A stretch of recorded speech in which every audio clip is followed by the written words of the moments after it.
Do you run a martial arts school? Do you love to teach classes but don't quite like the admin? Do you want all of your student information at your fingertips 24/7? Are you struggling to collect and keep track of your membership fees? Leave it all to us. Established in 1967, we were the first tuition billing company for martial arts schools in the UK. We offer a full service package of fee collection, software and business coaching. Whether you're a startup business with small numbers or a multi-school operator with hundreds of members, our systems and tools are here to help you. EFC are experts in offering support and coaching for martial arts schools. We strive to be a dependable, trustworthy support service, and we'd like to build long-lasting relationships with our clients. We are so confident in our offering that there is no tie-in, and new clients even benefit from 1 month's free service when they join. We've helped thousands of martial arts schools worldwide achieve their business goals. Contact us today to find out how we can help you.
Our bronze medal winners for the female team kata, if they come on to the tatami 1.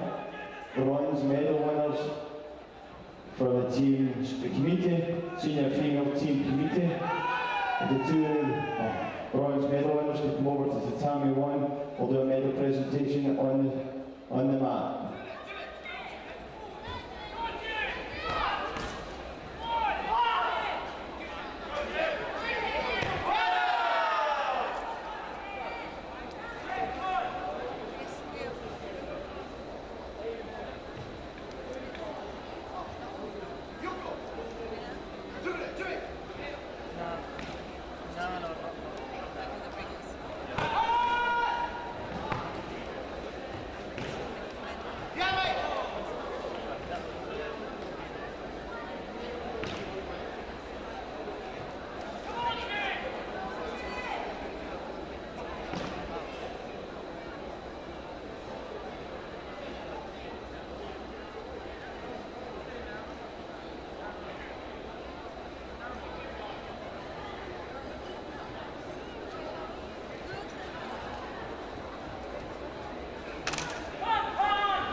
Ladies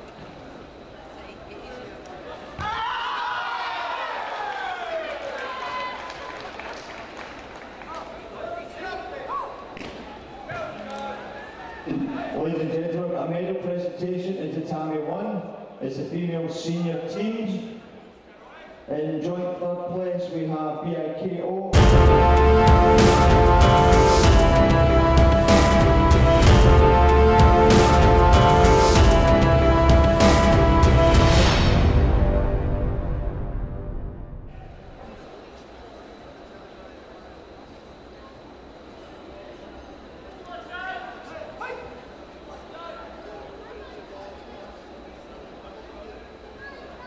In second place we have Kaizen Central.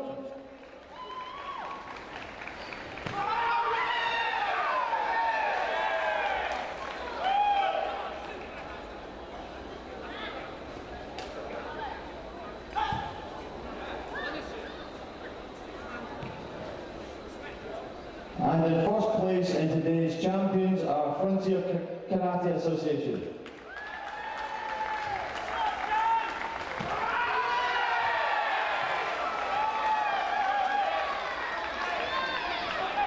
Could we just ensure that the bronze medalists are behind the current competitor area? All the bronze medalists for the various events are in the competitors area, so we can call you forward at the time required. Thank you.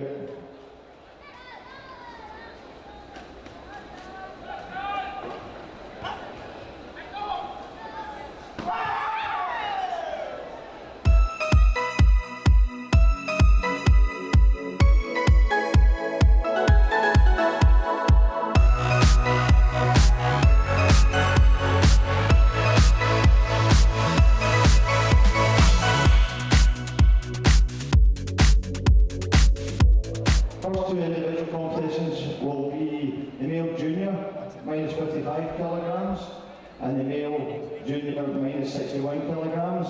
Guys want to get themselves ready. They'll be the first individual competitions that are on the mat, hopefully starting shortly.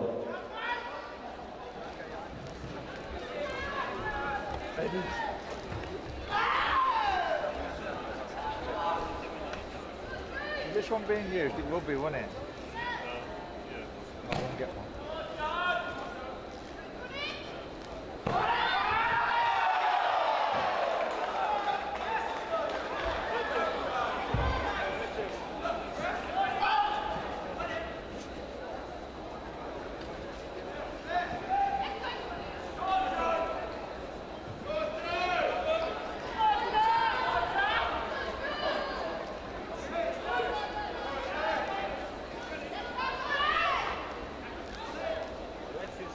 Thank you very much.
Do you run a martial arts school?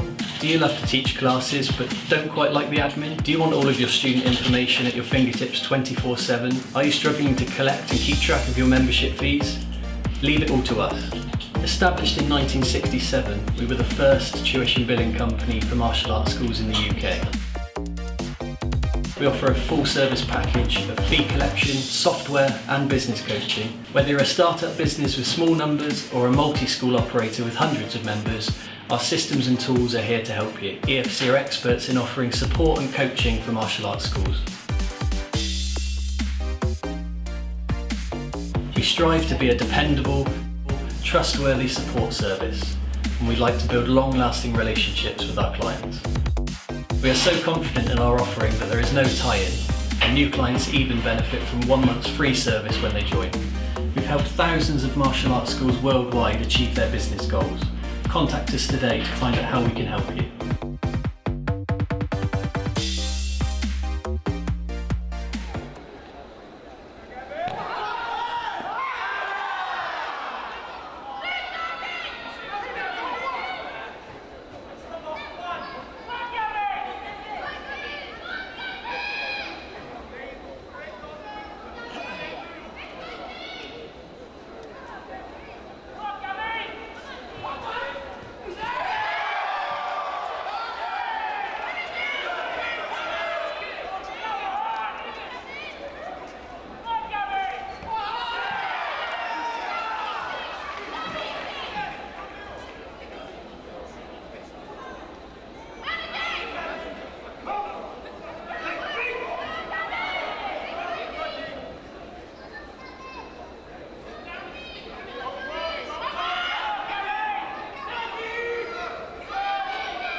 We've got 2 panels on. There's 3, yeah.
Here I have the competitors, male junior individual, minus 61. Come to the entrance to the tatami area, please. That's male juniors, minus 61. You're not right. The matter stankers, if you could come to the entrance to the tatami area, speak to me, please.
to Leicester Arena for the English Karate Federation National Championship.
Leicester Sports Arena for the English Karate Federation National Championships.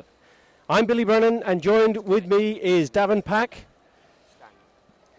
who's the joint senior national kumite coach for England. Davin, hi. Hi, Billy. Well, Davin, you've got immense experience, 15 times English national champion yourself, European champion, under 21 world champion, a host of other medals at all levels. Yeah. So myself and Paul are now taking over the reins and trying to pass on our experience and knowledge to these younger next generation. Well, our first match up here is the junior individual minus 55 kilogram.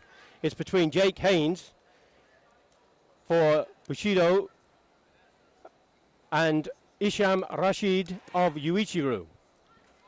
Referee for this match is Paul Gunn.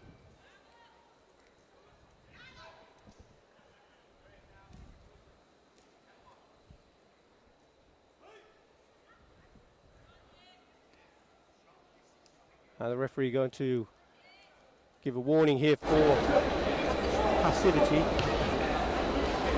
Rashid in blue for Uichiru. Jake Haynes in red. No score. This is a junior level, so it's a 2-minute match. Haynes takes the lead with a Yuko score.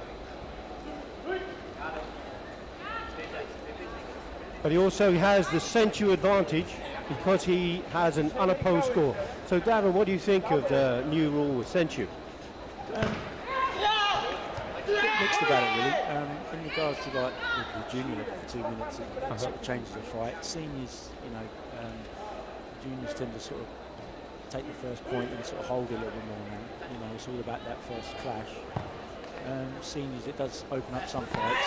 There's a good Chudanzuki there again from Rashid, from Haynes. Extends his lead. 2 Yuko scores. So obviously Blues now got to come looking for points. It does change the fight scoring that first point. You can relax, you're in control. Exactly. We have 3 flags here for Haynes for his Chudanzuki, but Rashid did go with a high level score himself. He did receive 1 flag, but we don't have the video review option just yet with the English Karate Federation. That's seen at European and world level. But that would have been a good opportunity for his coach to challenge, wouldn't it? It would have been, yeah. The coach could have contested that point then and maybe got the score for his competitor. But we do see this time Rashid has got 2 flags, so he doesn't need to have a video review request.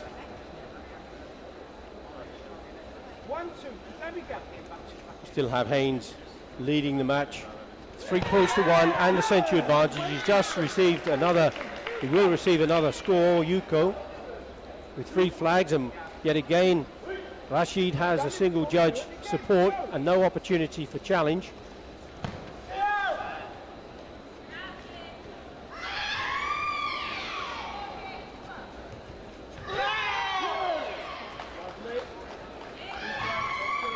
flags out for Rashid.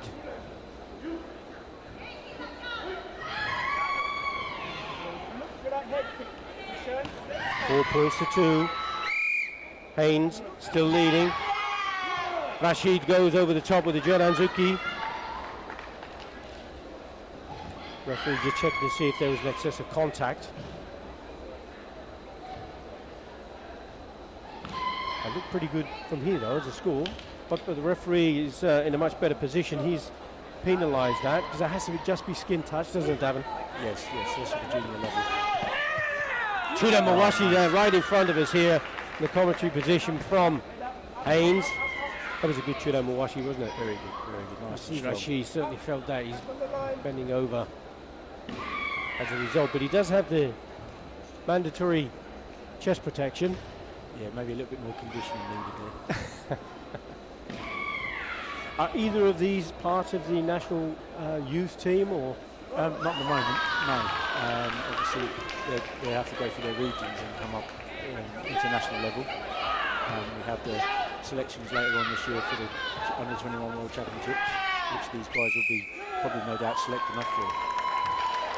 Well, that was really quite convincing win there actually for Jake Haynes of Bushido Rule Association over Isham Rashid. It's a bit too much for the youngster, but perhaps you'll see some of these. You'll see these two in the selections a little later, Davin. Yeah, no doubt they'll go along and proving themselves and developing and progressing on with their careers.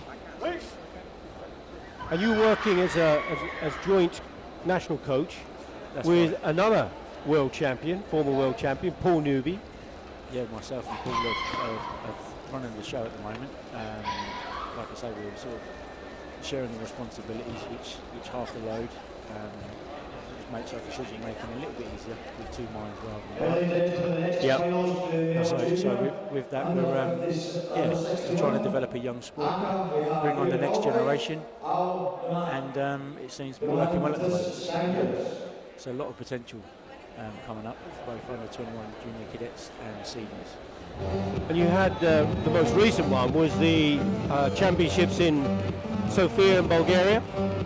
Yeah, that was our first time in charge as national coaches, myself and Paul. And it was a great trip, great squad atmosphere, some fantastic results.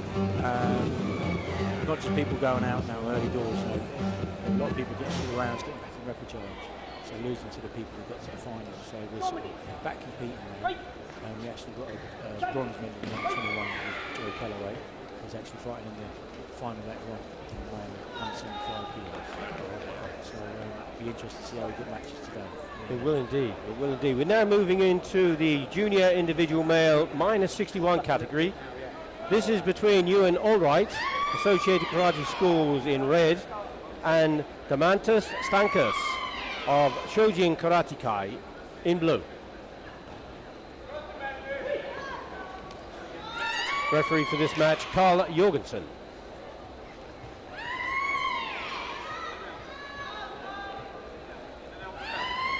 Bronze medals went earlier to Jordan Diebel and Jamie Gridley.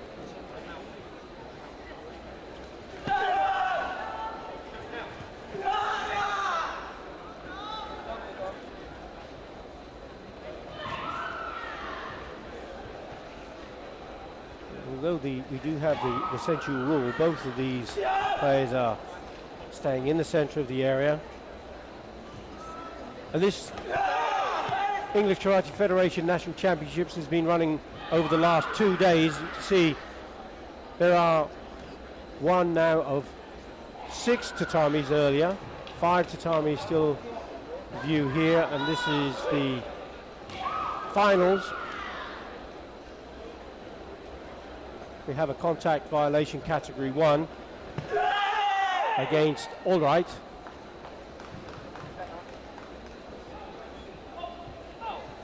Stankas takes the lead with the Yuko score and the Senchu advantage.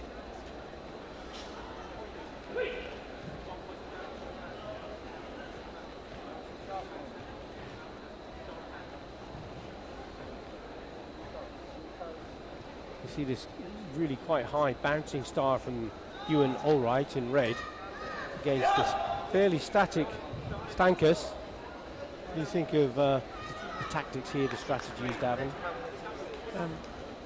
Obviously, Stankus in blue is obviously got the first point at the century, so in control, you know, he can sort of relax a little bit. I think the work rate and the pressure is not quite up to it from red. Blue's a little bit too comfortable. He needs to take up his comfort zone a little bit, up the work rate. You know, we are in the final now, we've got nothing to lose. Well, they both received passivity warnings from the referee, and to have a passivity, neither of the competitors should be engaged in combat. So it's not possible to give that warning to one or the other. They both have to, as a Jordan Mawashi there from Allwright. Didn't get the support of the judges. It was pretty close. But he really does have to work hard now to get back into the match. He's one Yuko down, but he also has the disadvantage of Senchu against him.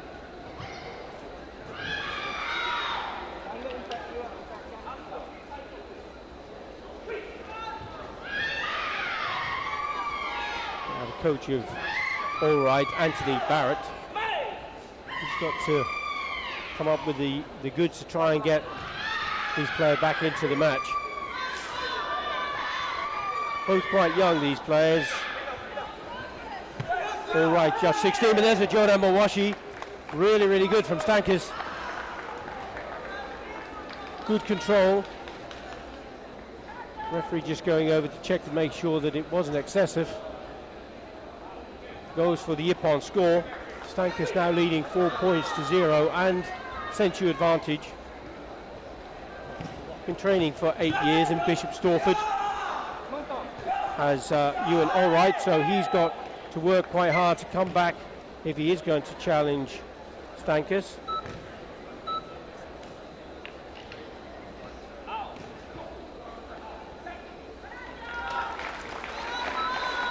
But the win goes to the Mantis Stankus of Shojin Karate Kai with a convincing win. Thoughts about that match, Davin? Yeah, very comfortable there. Like I say, the work rate from Redburn needs to be a lot higher. Just, you know, these experiences they have to take on board and go and develop. You know, come back next time stronger. You know, more developed with all-round karate movement. Technical wise, strategy, everything has to be up, you know, and obviously the higher the age category, there's you know, the better the competition gets. So just go back and do it.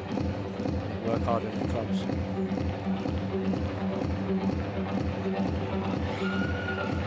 Obviously now we have the regional structure as well with within the EKF. So you had the and you feel that's being successful? Very successful, yeah. We're getting very high numbers now in sort of each region.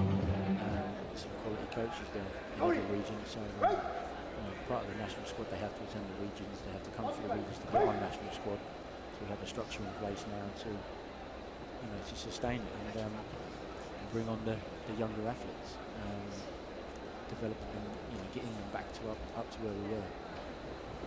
Well, bringing on the younger athletes, indeed, we have the minus 68 kilogram junior between 16-year-old Jacob Beasley in blue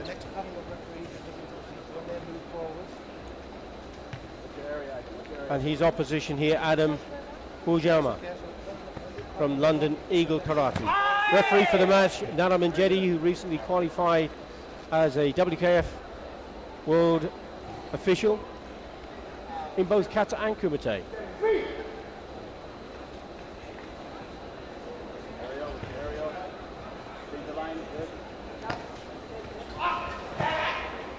See Adam Bujema taking the lead with the Yuko score and the Senchu advantage.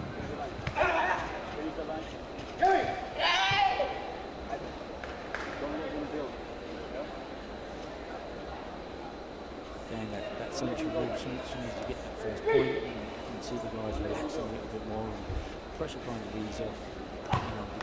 the opponent has to come looking at. That's the thing. Even if they get 1 point back and they draw the fight, they still take the victory. So Exactly. He's actually he's leading. He's leading with his score, but he doesn't have any national titles again on his side. We have his opposition here, Jacob Beasley. He was twice silver medalist at the English National Championships. He's also taken a bronze medal.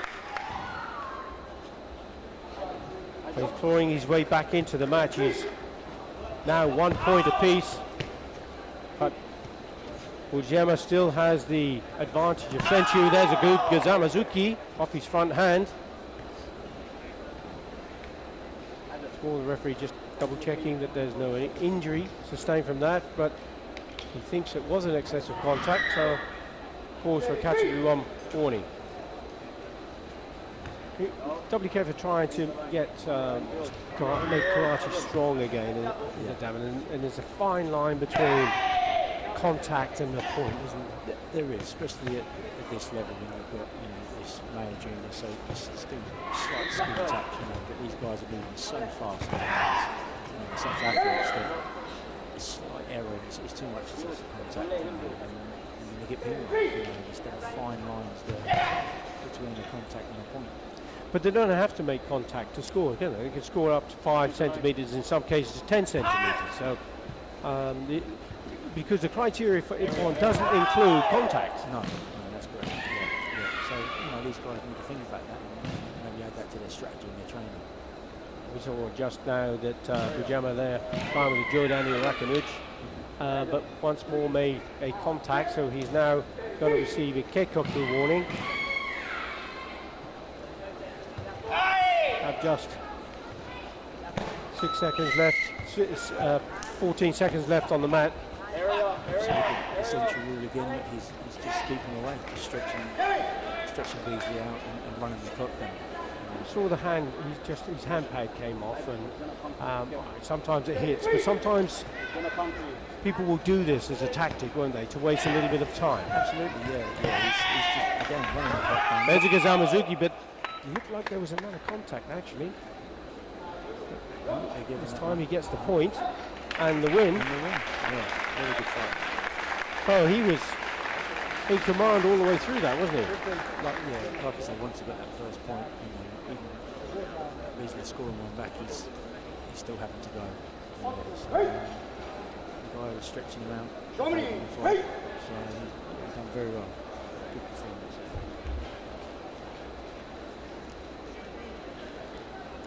Well, our next match is going to be the junior minus 76 kilogram.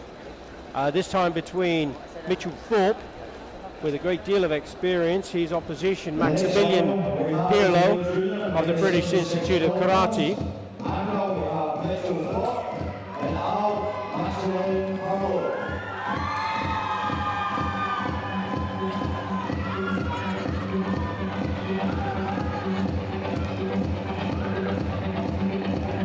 And the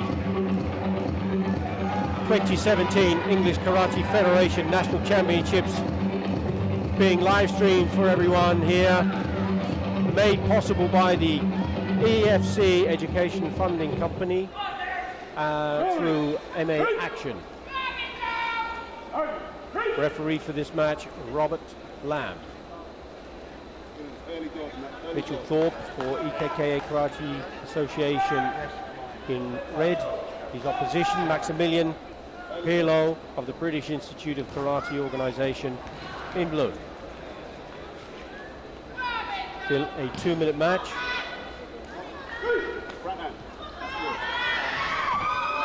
And Mitchell's had a great deal of experience, hasn't he? Yeah, Gavin. He is, yeah. Mitchell's one of our current England squad members. He's got bronze medal in the European Championships, a silver medal in the European Championships, very experienced, and a real potential for the future. He was also a gold medalist in the Lion Cup in Luxembourg last year, wasn't he? He was, yeah. And still just 17 years old. Yeah, he's developing very, very well, and we're looking at him in the future for maybe possible men's team, once he turns that age.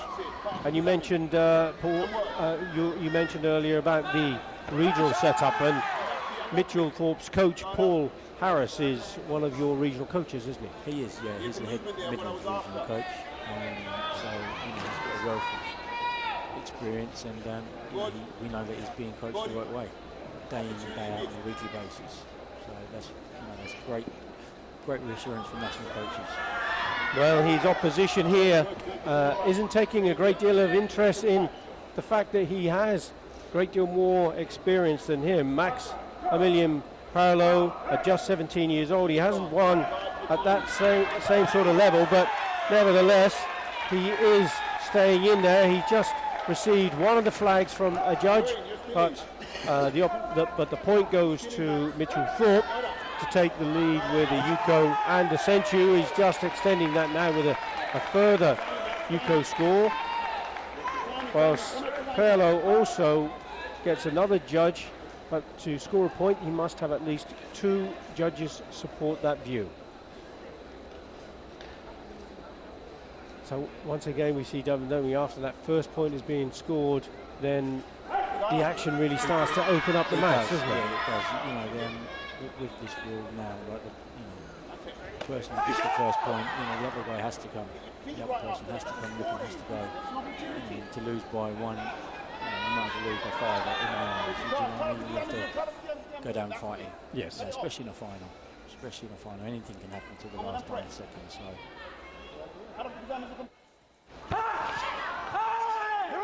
You see then Mitchell Thorpe just holding on. Yeah, again, which he's not allowed to do with 2 hands, but he got away with it. Referee didn't penalise him for that. Again, he's very experienced, and just don't engage when he has to. Just keeping distance, keeping the guy at bay. It just seems some of these guys seem a bit of experience with their work rate, and Mitchell seems to be too comfortable. As no one said. Another great point there. That was a really strong Chiranzuki there, and because I think Berlo has got to go forward. He's got no choice. He's now trailing 3 points to 0 in the last 24 seconds of the match. He has to score at least 4 points to win the match. Looks as though Thorpe is now going to extend his lead yet further still with another Yuko score.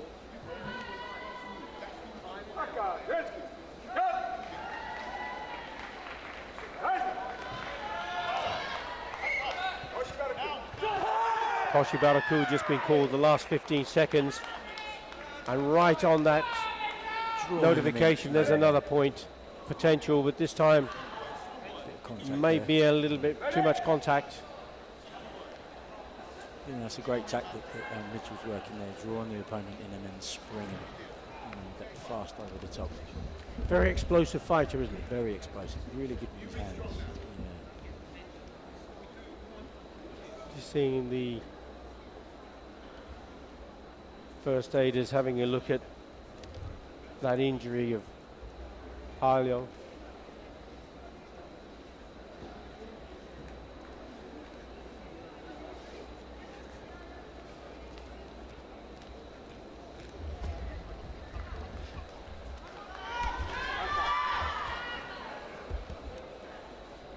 So the referee has taken the point away, a recommendation to take the point away.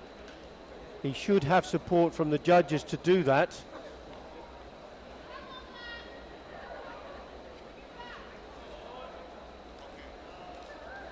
And he's changed it to a contact. Now he gets the support from the judges. And the judges have to consider the recommendation of the referee. They don't have to agree. If they don't agree, they would just keep their flags down. But as we saw here, the judges did accept that recommendation from the referee to take the point away from Thorpe and impose a Category 1 warning. Now, Hario got a Chuden. Yoko Geri stopped him dead in his tracks.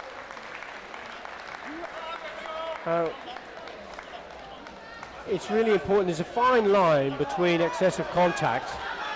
In this case, the referee could consider a number of options. He could believe this to be a mabobi, in which his judgment would have been that Paolo rushed in with no consideration for his own safety right into that Chudan Yokogeri from Thorpe, or he could consider that it was a valid point, or he could consider that it was excessive contact. So there are choices for the referee to consider and to make recommendations to his judges, but all 4 judges at the moment believe that to be a good, strong Chudan Yokogeri and deserves the score. They don't have to agree with the referee's recommendation, but they do. But nevertheless, Thorpe dominated that match, Gavin, didn't he? He didn't really need the extra points. No, he was very comfortable there. Yeah. And it was a good win. Yeah, just demonstrating that the strength in his technique. I think he, although it is, of course, the minus 76 kilo, you could have one at the lower end of the kilos weight category and the other one at the upper end. Yeah. But you know, when you were competing, there was no body protection. It was just your abdominal muscles protecting you and your fighting spirit. That's correct. Yeah. You know, I take it. You know, some of these guys maybe need to work on condition a little bit more. You know, he still is a physical sport, and you know, when you do see people get dropped, it's tough to take, especially with the body armor these days. It is indeed. Male junior plus 76 kilo. This match between Morgan Clark in red and Brandon Carr in blue. Referee for this match, Richard Burridge. Brandon is another England squad member, showing great potential at the moment.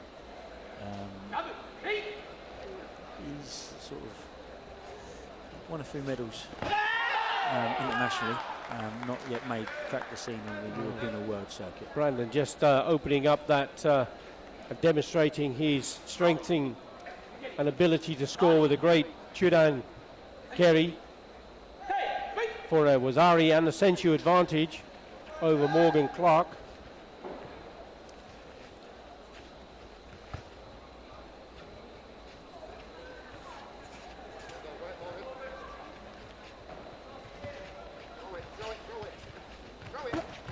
This is a Jogai, just steps back out of the area.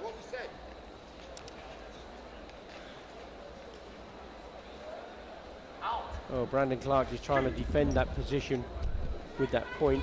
Steps back out off the tatami.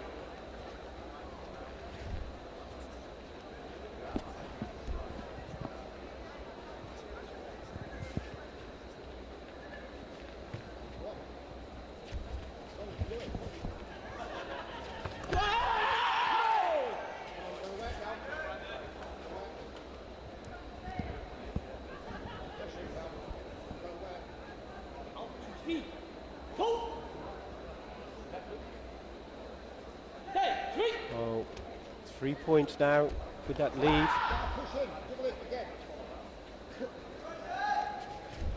Brandon Clark, the Inagi Kai Karate Association. What's Morgan going to do here then, Davin?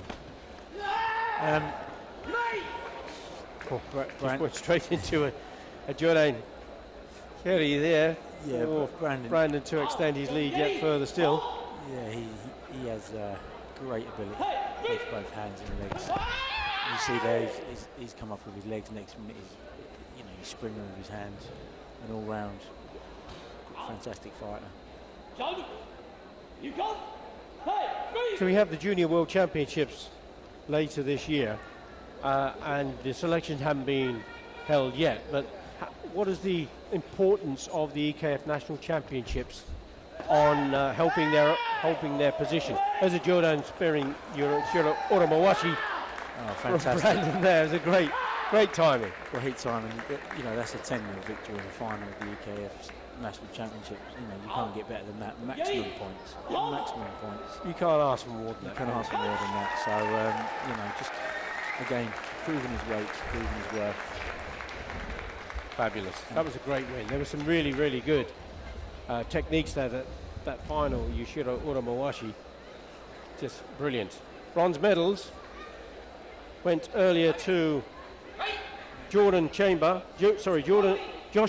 Koma and Connor Healy in this weight category. But that was the best match yet, I think. Davin, don't you? Definitely. Yeah. Like I say, just an all-round fantastic technique. He's got everything in the bag, and you can see there that he uses it. Yeah. I think he's, you know, when he trains, he's working with a lot less.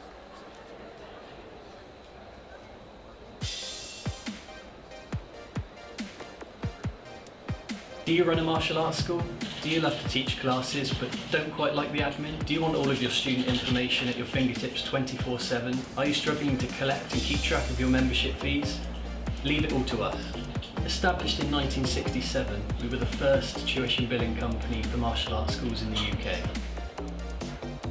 We offer a full service package of fee collection, software and business coaching. Whether you're a startup business with small numbers or a multi-school operator with hundreds of members, our systems and tools are here to help you. EFC are experts in offering support and coaching for martial arts schools. We strive to be a dependable, trustworthy support service, and we like to build long-lasting relationships with our clients. We are so confident in our offering that there is no tie-in, and new clients even benefit from 1 month's free service when they join. We've helped thousands of martial arts schools worldwide achieve their business goals. Contact us today to find out how we can help you.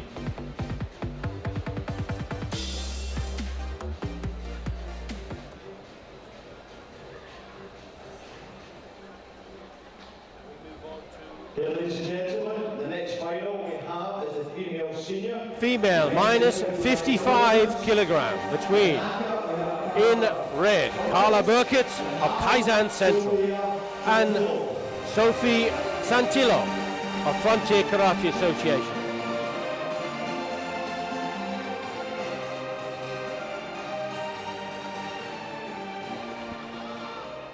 Referee for this match, Tony Dent.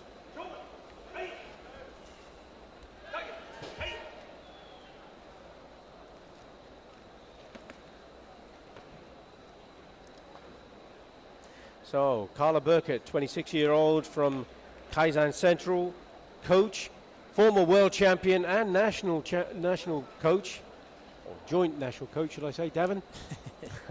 Paul Newby, European Under-21 silver medalist, European Under-21 bronze medalist, and also the Dutch Open Karate 1 bronze medalist. So, quite a talent here. Yeah. Carla is one of the leading females at the moment. You know, great member of the team, the female team, one of the front runners, and obviously off to a great start there, scoring the first point, getting the century. And her opposition, Sophie Santillo, Frontier Karate, 21 years old, practices Wado-Ryu, been training for about 13 years or so. Less experience, but did compete in the Luxembourg Open, and she got a bronze in the World Youth Cup. Yeah. Sophie's also been to a couple of European and World Championships, so she's very experienced as well. Carla taking another point there. Carla's movement is very good, especially once she goes up.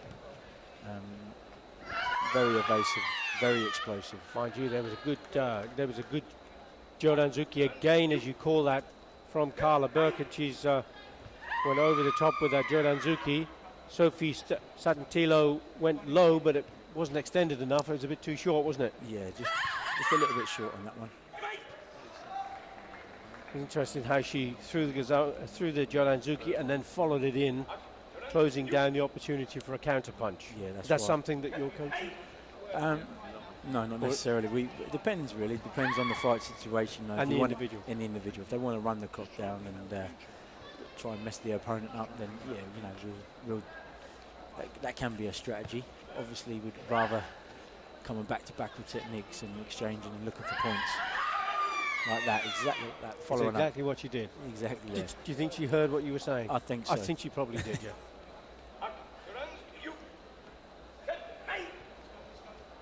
Now, really cruising in with just 40 seconds left on the mat. Carla Burkett leading 5 points to 0 over Sophie Santillo. Santillo steps back outside for a jogai. So it's the first warning of the match. You have a chikoku. Carla's also recently dropped from -61 to under 55. So a normal category would have been under 61 kilos. She's now sort of cut down to under 55, where she feels like she'd be stronger in that category. Oh, that was a clever movement. Using Taisabaki, moving side to side, Carla Burkett, and then throws that Jadanzuki. Yeah, a lot of her training is also strength and conditioning and around that area as well. You know, these are now very athletic. You know, you can't just punch and kick anymore. You have to be an all-round athlete. You know, every part of your training has to be on point.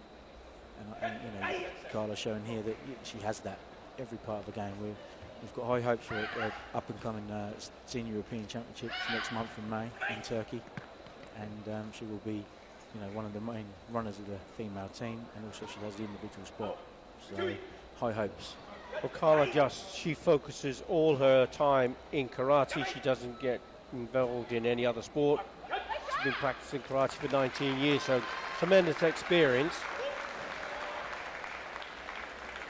Yeah, very comfortable win there, 6-0 for Carla. Will she be going to the Senior Europeans, did you say? Yep, she's got a spot individually and team for Senior Europeans, so yeah. Oh, she's looking very good. Yeah, high hopes for Carla.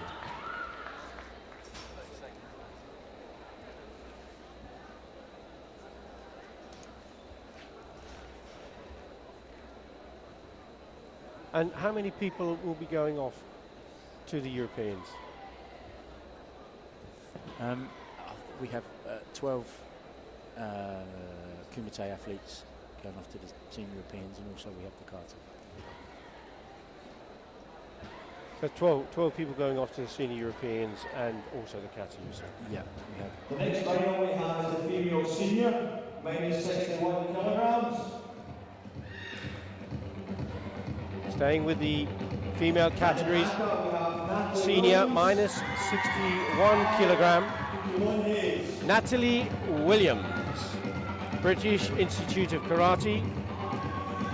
And this is going to be quite some match because her opposition, Siobhan Hayes was a Basel Open bronze medalist, English champion on 6 occasions, and a Grand Slam winner. So great deal of experience from Siobhan Hayes, but she's her opposition here. Twice World University champion, twice World bronze medalist, and twice silver European silver medalist, multiple Commonwealth champion.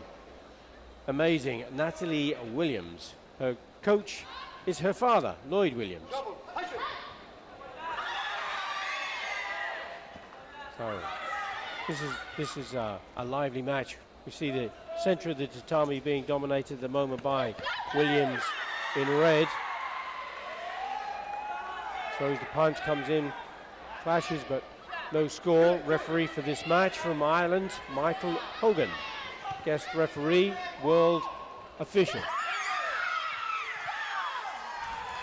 3 flags for Williams. There is a flag for Hayes.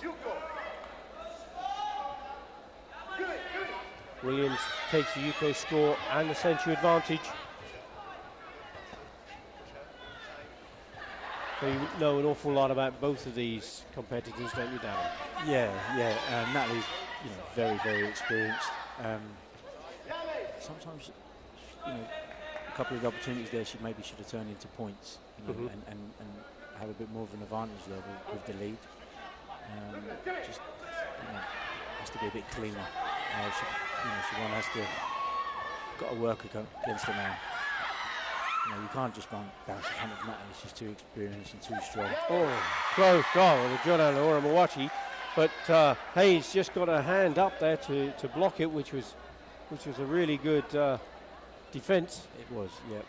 But she needs to sort of up her game a little bit now. Haynes, she's doesn't seem to have an answer at the moment.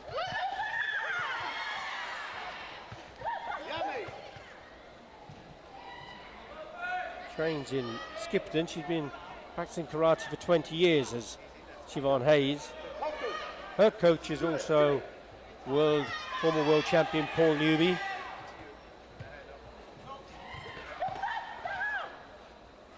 Let's see what's happening here. Natalie Williams throws the technique and then rushes in and smothers the opportunity.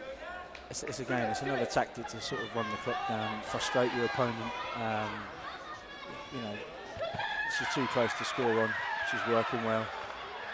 Good combination techniques there, but then you see Siobhan Hayes moving forward. We're in the last 40 seconds. We still have a Yuko lead from Natalie Williams and a Senshu advantage in red.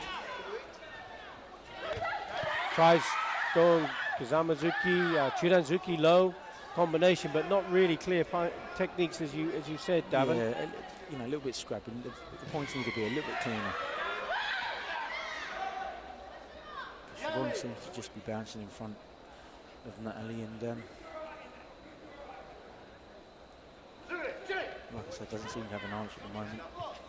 Struggling for ideas, I feel. Yeah, she's got to come up with 2 points, but it's where both of them are closing into each other. Yeah, she's just pressing with with nothing there. There needs to be something.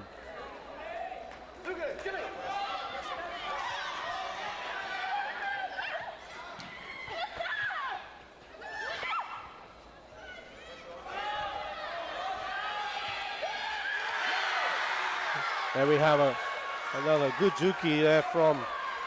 That was a better point. That was a cleaner point. A very clean point there, a lot better. 2 points to 0. Time is up. Secures the English national title. Going to Natalie Williams, the British Institute of Karate, the female senior, minus 61 kilogram. Is Natalie going to the European Championships? No, she isn't. Actually, Siobhan's selected for the European Championships. Oh, right. So, okay. A little bit of a grudge match there. Okay, well, there's a point to prove, wasn't there? Yeah, there was. Yep. And there's in the old days there was opportunity for wild card selections and things like that. Is that the case nowadays? Not at the moment. We were sort of under pressure to get the squad picked, obviously before this national championships, and at the time that the selection was made. And so, is that an issue that you need to have the EKF look at, Davin, as the timing of the English National Championships and the selection for the Senior Europeans? That could possibly be addressed, yeah, because obviously we like to use this as part of the selection process. So it strikes me it's an important part, isn't it? If these are the best in the country and this is the championships, I know that it's all about peaking, isn't it? It is, and also with in regards to the seniors. It's not just about in England, it's also we look at the international career and how they're getting on in the big K1 events is also, because when at the Europeans we're not competing against each other domestically, we're competing internationally, so that's what we aim to look at.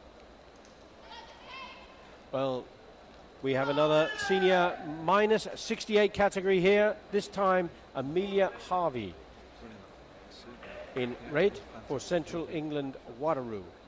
Her opposition, Kate Kawasinski. Kate has recently been competing in the Karate One Premier League, did very, very well, didn't she? She has. The last in the Paris Open, she unfortunately lost for bronze. She went off to Dubai, I think it was last week, and again lost for bronze. So she's getting the rounds in and doing very well at the moment. Both girls have got selected for the Senior Europeans. Amelia has the individual spot. She beat Kate in selections. But obviously we picked Kate for the team. So yeah, we expect to see these two in the final, and an interesting match. Yeah, you see Kawasinski there just stepping back outside of the tatami, receiving her first Category 2 warning. Referee for this match, Brian Jarvis.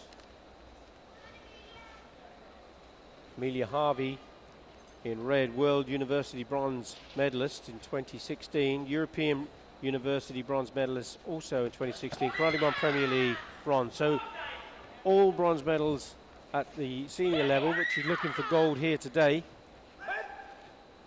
Oh, yeah. It was a really good Jordan Uramawashi, but it was after Yame, so it can't score.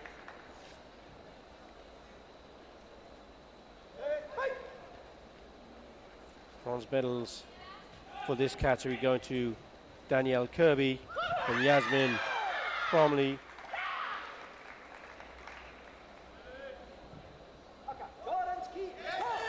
There's a Zuki for Amelia Harvey. She takes the advantage with a 1-0 score, and Senchu.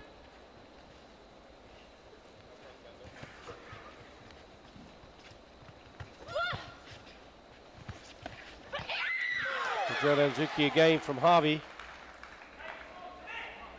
Kawasinski tried the Jordan Uramawashi, but came down. Harvey's punch didn't secure more than one flag. There was one this time. There's no messing about. She has all 4 judges going for the score.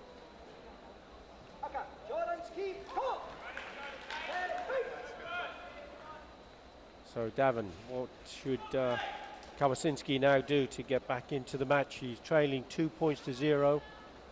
Still 30 seconds on the clock, still plenty of time, but Amelia's sort of moving around well now. She is stretching using the whole of the area. The whole of the area, very comfortable. I think Kate needs to apply a little bit more pressure now and sort of, turn it on a little bit, but not rush. Just. She seems to be trying for the high-scoring Jordan Kerry's, doesn't she? She does, yeah. As Kawasinski. This time, Harvey steps back out of the area. That was a dodgy tactic there. She took a Joe guy. Yeah, and she still has 13 seconds, so she's now on Hansoku Chui. Yep, that's a very risky manoeuvre there. I think she took that a bit too early. Oh, there's the Jordan Uramawashi.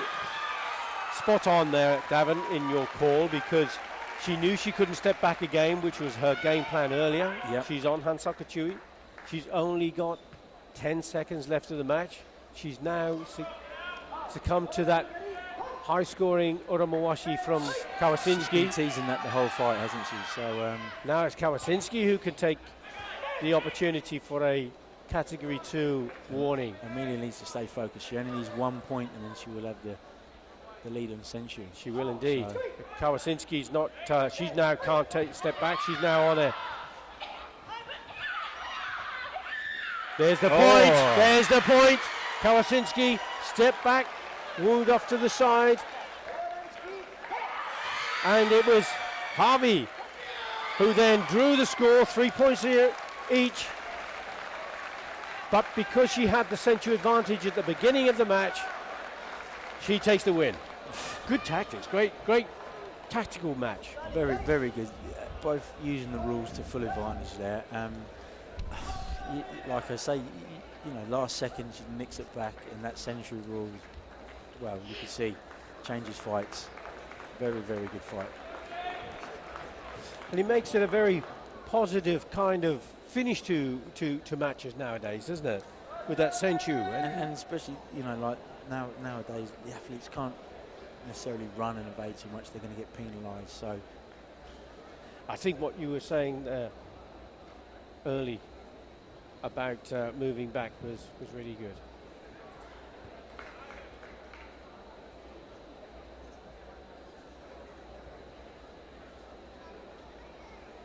Yeah, the tactics in that last match really good. That's what I'm saying. The fight isn't over until the bell goes. On the last second, Amelia pulled a point back and taken a national title. Fabulous. Staying with the senior female categories, this time it's the senior plus 68 kilogram between Chloe Walsh of Higashi And Rebecca Bouts. Yeah, she's a current Oaks. Yes. current England fighter. Kaizen Central. Yeah.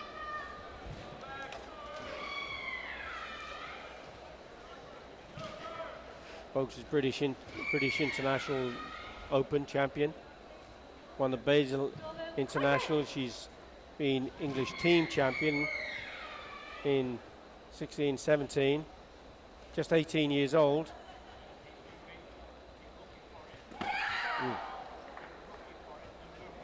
Referee for this match, Amy Jorgensen.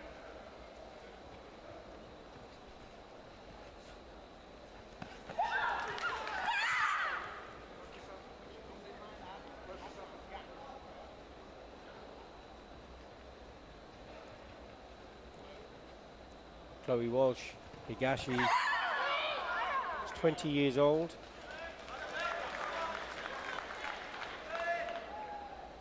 Won medals in the English and British Championships. Takes the lead with a 1-0 Yuko score and Senchu advantage.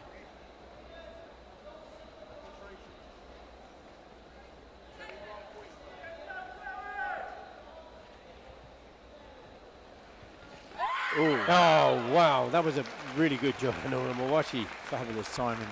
Fabulous from folks.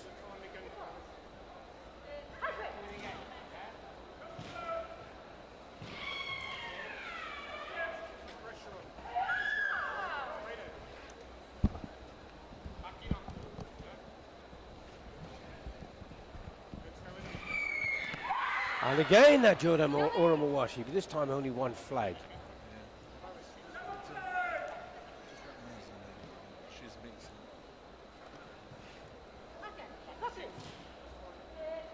Chloe Walsh receiving a category 2. Looked a bit strong, that Jordan Zuki, didn't it, from Bogues. She got the point and took it well. She did, indeed.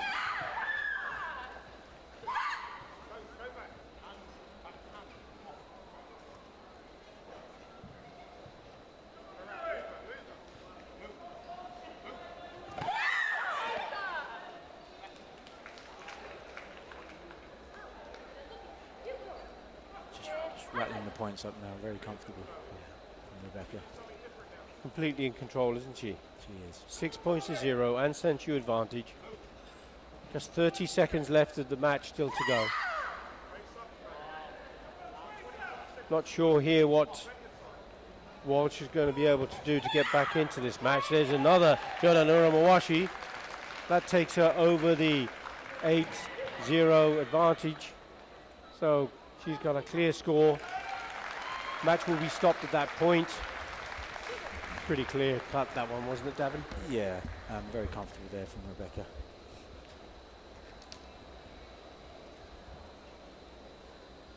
An 8-0 win. Very good, not bad for an English final. Yeah. Will they be going? Are they in the European Championships? Rebecca is, yes. She has the heavyweight sport for the females, so she will be attending the Europeans. Yeah. So again, she's only young. We see a lot of potential in her. One for the future. So. And the World Championships later? Well, she's still young enough to be able to do that. I believe she is. Yep, I believe she is. Yeah, she's very young. She's only 18 years old. Only 18 years old, so she's still got under 21 World Championships, next under 21 Europeans as well. So yeah, new on the scene, but doing very well. One for the future, we hope. Fantastic. Well, we have our first medal ceremony now for the categories that have gone so far. Been some really good matches. There has been, yeah, some very good matches. Some closer than others, which to be expected. Any surprises for you?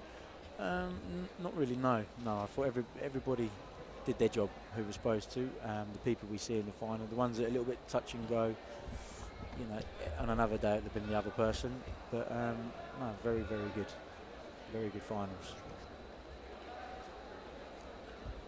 It's nice to see such a wide range of techniques now as well. With this new rule with the legs. Everybody's got to be able to move, have great hands, great legs. You've got to be able to do everything nowadays. You can't just be one way, one type of fighter. If you like to counter fight, if you go a point down, you've got to go looking. You have to go after points, and you know it's sort of you have to be an all-round game. We do see now that karate's much more positive, isn't it? From a kumite point of view, we were only watching today, live streaming the kumite matches. Yesterday were all of the kata finals, and there were some brilliant performances there. Maybe next time the EKF will look to do live streaming for both kata and kumite. Yeah, possibly. Yeah. But you're not involved in the kata aspect of it. No, I'm just purely kumite. You're a kumite. You're a fighter through and through. That's in my blood. Yeah. Not too sure about the kata. I can't comment on that. I'm not an expert in that field, so I admire them. Again, you know, they do their thing, and you know, they're fantastic athletes as well. You know, they're as much dedicated as the kumite. And the first final presentations will be to the first final, single final, and today is the male junior, minus 55 kilograms. Those two competitors. And in silver place, we have Ishan Rashid. So, silver medalist Isham Rashid, Yuichiru, losing out to Jake Haynes. In first place, and today's champion is Jake Haynes. Haynes of Bushido-ryu Karate Association.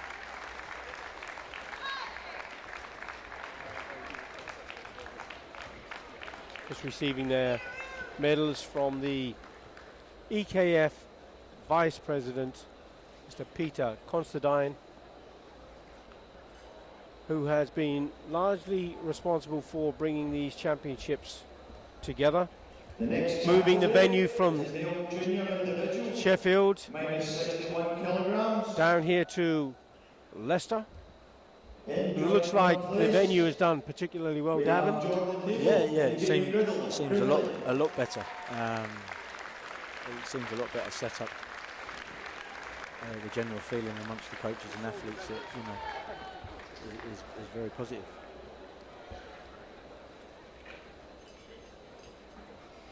That's pretty good. We're now with the minus 61 kilogram presentation between Stankis and Allright. That was the final. Second place, we have Ewan Allright. Silver medal going to Ewan Allright, Associated Karate Schools. In first place is today's champion, Demantis Stankis.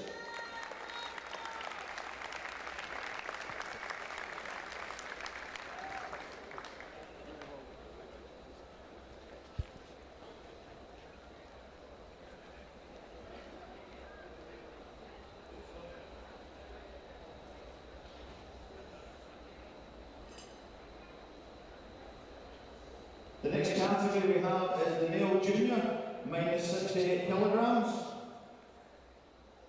In joint third place, we have Ben Pomeroy and Brandon Wilkins.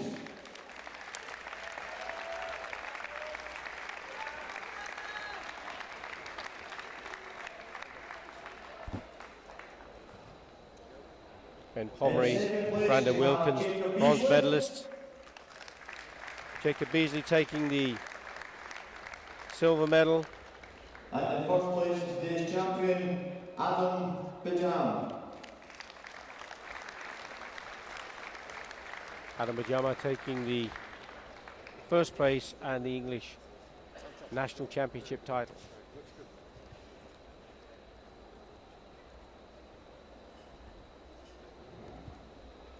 The next category is Dale Junior, minus 76 kilograms. In joint third place, we have David Lister and Connor Horn. Lister beats Trey Cole to secure his bronze medal, whilst Connor Horn defeated Miles In second Keats. place, we have Maximilian Barlow.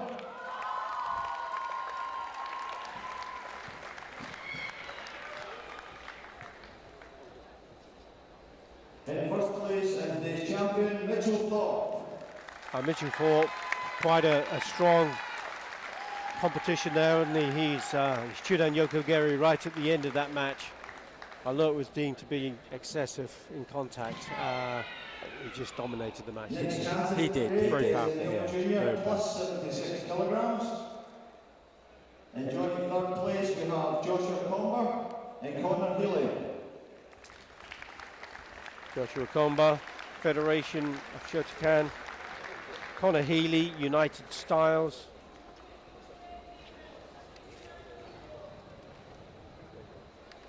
In second place, we have Morgan Clark.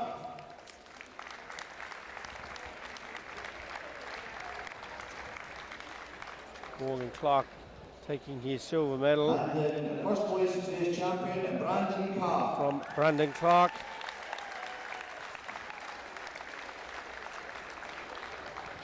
Brandon Carr, Morgan Clark, amateur boxer. Oh, really? So he does that as part of his training. Been training for karate in competition for 10 years. And his style is Shukakai, Shitaru.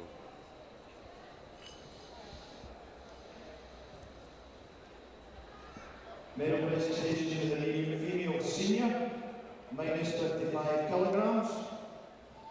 Enjoying third place, Emily Griffiths, Madison Moore.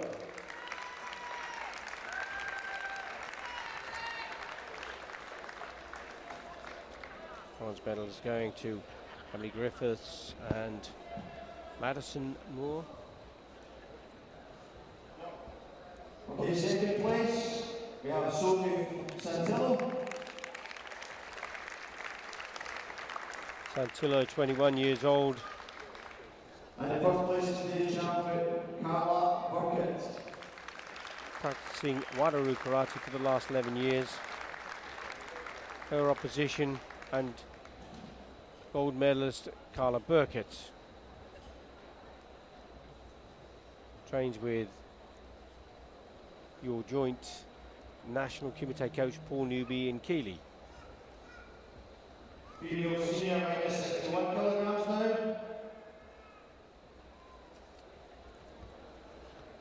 And joint third place, we have Paula Ann DiCapolo and Monica Stroon.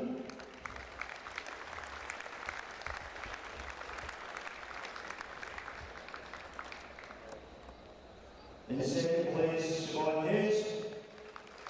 Siobhan Hayes just losing out there to the more experienced Natalie Williams with her 2-0 win.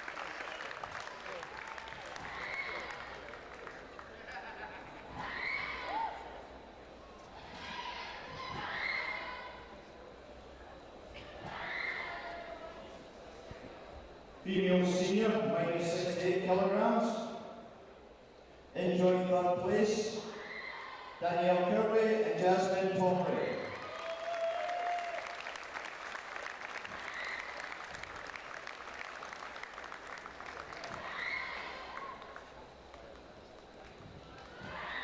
In second place, Kate Kawaczynski.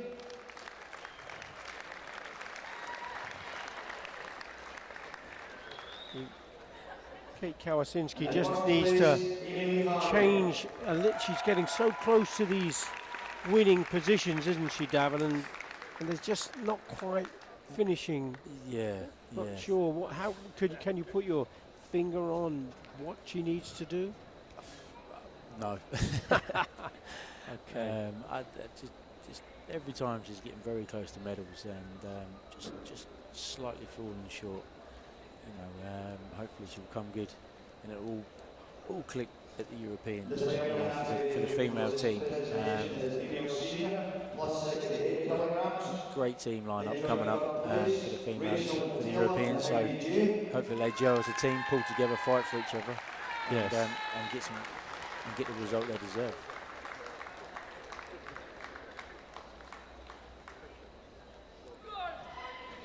In second place, Chloe Walsh.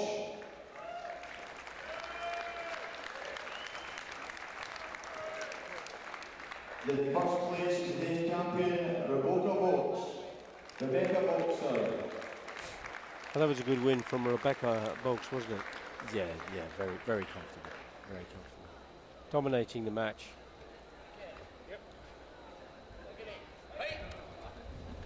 We're just taking the formal bow. We'll be back into the action in just a few minutes with the junior minus 48 kilogram.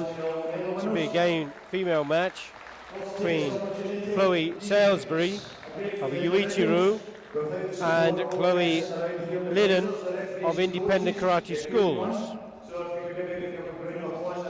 Thank you for all the referees and judges. We're giving them a day to come along and make this a hit.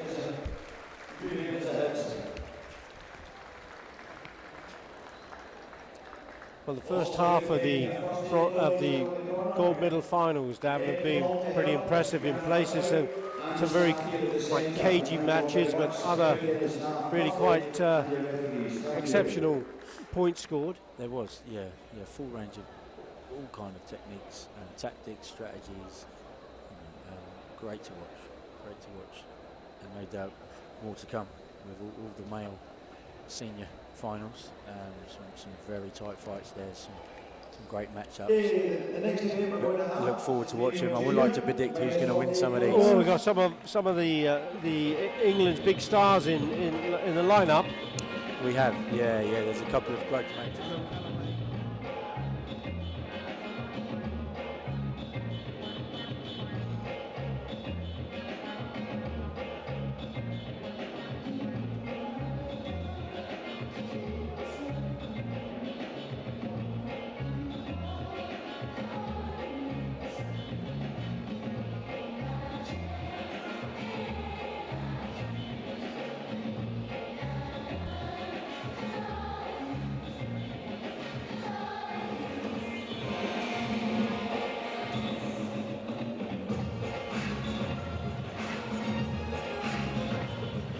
Female junior minus 48 kilograms, Accra, Chloe Salisbury, Chloe Lyden.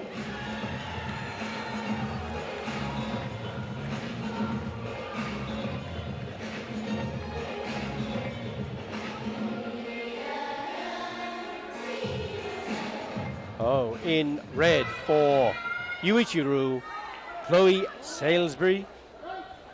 In blue, Chloe Liddon, Independent Karate Clubs. Referee for this match, Matthew Soames.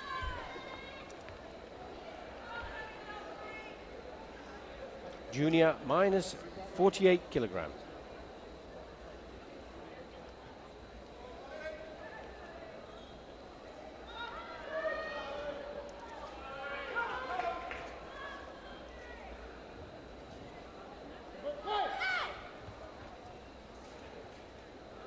So Salisbury in red, just 17 years old, from Benfleet, Essex. Been training for 8 years in Uichiru. Her coach is Dean Lowe.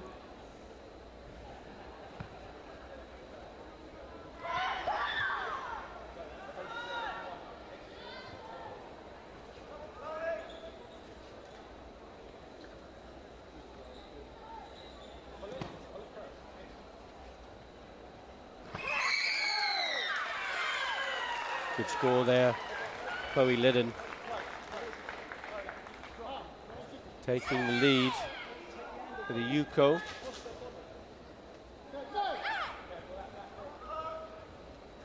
Liddon's also 17 years old. She's from Dagenham in Essex.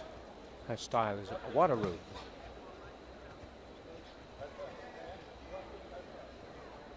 You see Liddon just stepping back out of the tatami, although she did receive a score from one of the judges. Didn't see that foot step over the line, but she now has a category 2 warning for the Jogai.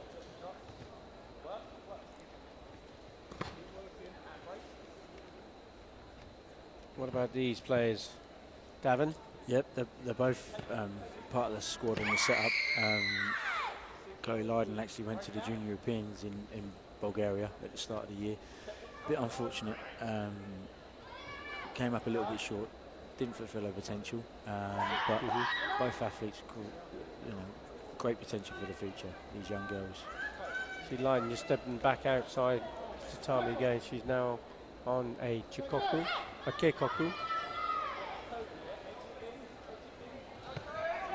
to watch she's taking these warnings quite early on. There's still plenty of time, 36 seconds left of the match. She goes really quite deep into that red zone at the edge of the tatami.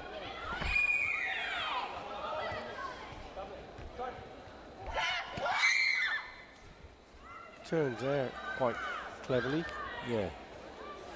Again, with this 1 point advantage, she's on the back foot. She hasn't got to engage, hasn't got to. But she did defend her position really quite well there. Biden just taking another Yuko score, 2 points to 0, and the Senshu advantage.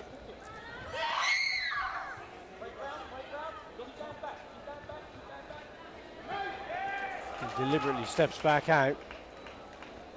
Hansoka Chui, the time is up, and she wins the match. Obviously watching Chloe Lyden there taking the Jogai, but there was only 1 second right on the bell she took that, not with 13 seconds left. You know, you have to be aware of the time left. So is that something that you might remind her of? We will do, yeah, we will do, reminding Amelia of that.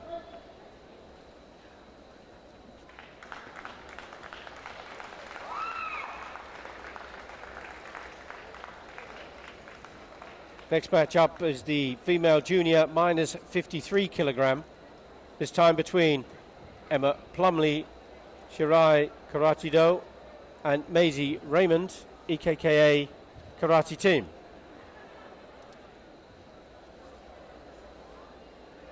The next final is the female junior, minus 53 kilograms.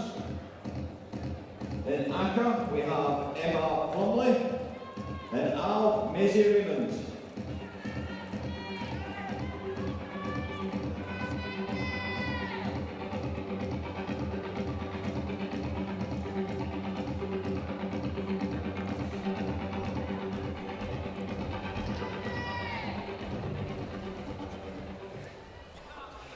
Female junior minus 53 kilogram, Emma Plumley, Shirai Karate-do. In red, EKKA Karate Team representation here from Maisie Raymond in blue. Referee for the match, Ivor Thomas. Bronze medal match went to Diana Pascu and Amber Bannister.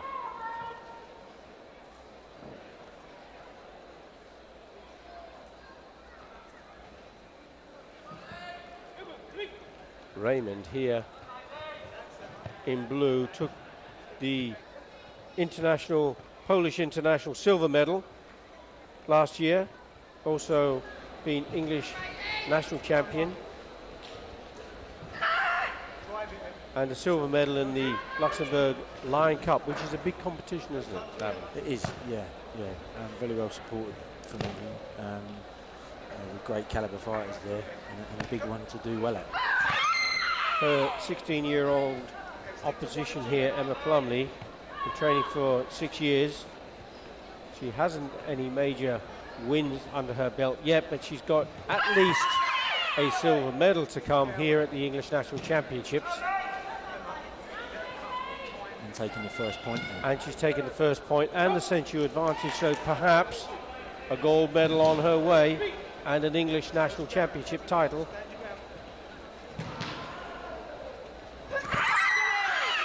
But Maisie Raymond claws back that Yuko, 1 point each, but she has at least to score another point.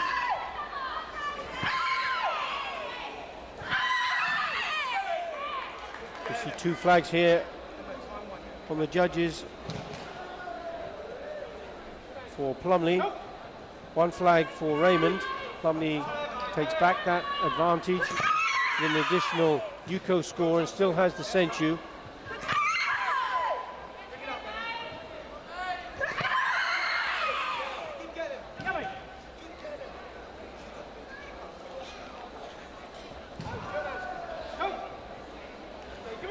Plumley receiving another Yuko. seems to be defending that position quite well, Davin, doesn't she? She does, yeah. I think Maisie needs to change up tactics now. I think she had the measure of Gakuzuki and the distance. Ooh. See there, Raymond trying the Jordan Uramawashi.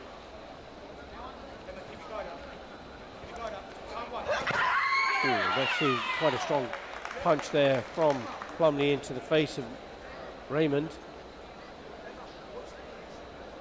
Did seem to knock her head back, didn't it? Yeah, I did think it was contact. The referee has gone with the score. We're in the last 22 seconds of the match. Plumley still leads 4 points to 1. Raymond just receiving a second Yuko, potentially a third. You can see these guys are slightly younger. There's no need to go for Red to go in and exchange there. She can stretch out, she can use the area. She's got the whole mat to work. Breaking off now, stretching her out, keeping the distance. Well, Raymond has just got herself into a 4-4 position. There is still 10 seconds left of the match, and she's done really well. Oh, there's one flag out for Raymond. We've got 2 flags showing now for Raymond and a single flag out for Plumley. Raymond now leads 5 points to 4 in the last second of the match. And time is up. Well, that was actually, she did really well, didn't she? She did come back from that 3-1 down. At one point she was 4 points to 1 down. She was. Clawed her way back 1 point at a time. 1 point at a time, never gave up. She had great spirit there from a young competitor. I believe Red sort of threw that away a little bit maybe, had to 3-point advantage and didn't need to engage and did. Maybe that's a little bit of an experience there from not having any competition wins or medals. Hopefully she'll go away and learn from it. I'm sure she will. I'm sure she will. And no doubt when you're on the squad you'll be telling her all about it.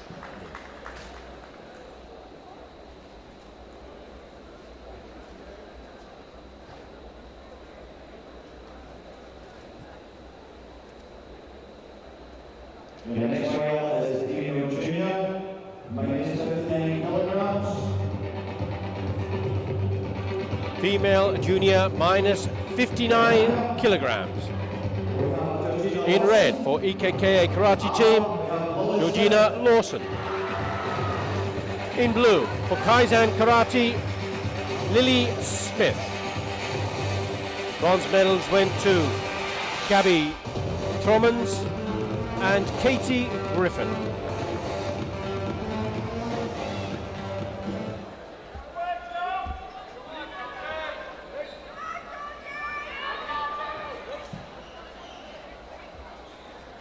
Both of these, Davin, are really quite good competitors, aren't they? You have Lawson with 6 times English national champion, 3 times British champion, first place at the Lions Cup in Luxembourg, and her opposition, silver medals and bronze medals. We have any, on paper I suppose, favourites here. Lawson might well just have the edge. Again, it's hard to call. It's a final situation. Anything can happen. Georgina's again on the squad, come back from Bulgaria. A bit unlucky in Sofia, but shows a lot of potential. And taking the first point. Oh, Georgina Lawson taking the first Yuko score and the advantage. Referee Gordon Harrison. Jordan Zuki again from Lawson. That won't bother Lily Smith too much though. Apart from her karate, she's also a boxer. Right. So she's a tough cookie, no doubt.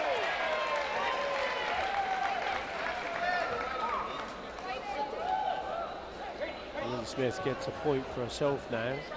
She's trailing 2 points to 1, and she's at a Senchu disadvantage, but still got plenty of time on the clock. Coming into 1 minute 10 seconds still to go.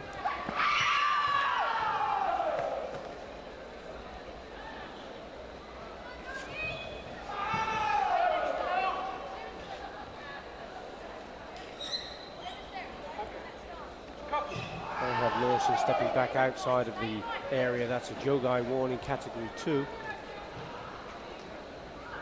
In the last minute, Lawson still leading 2 points to 1 with Sensu advantage.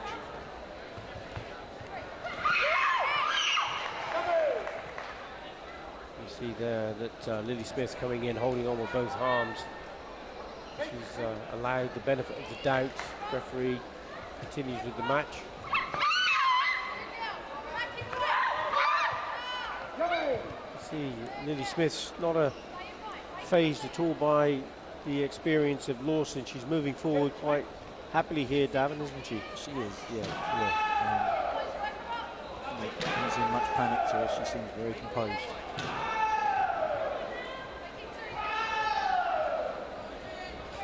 There's 30 seconds of the match still to go. There's another Zuki there. We do know that Smith is having to come forward as she walks straight into the strong reverse punch, Gyakuzuki from Georgina Lawson.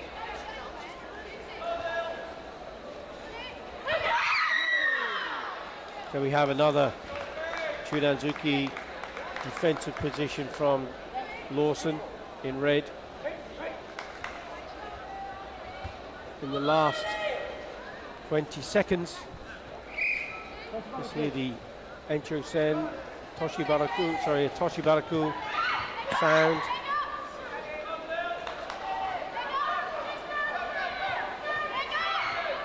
Trying to treble Jordan Mawashi. In doing so, hops back outside of the area to take another Jogai. She'll have Hanso Kachui now. She can't afford to do that anymore. But at the end, quite a comfortable win, really, Davin. Yeah, very comfortable there. I don't think she ever looked under pressure. Taking points when she wanted, avoiding when she needed to. And Lawson's still only 16 years old, so she got potential for the Junior World Championships, possibly? Yeah, possibly, yep. Obviously the selections are still yet to be done. Yeah, of course, but, this will help, I'm sure. This will help, yeah, one of the ones that's penciled in.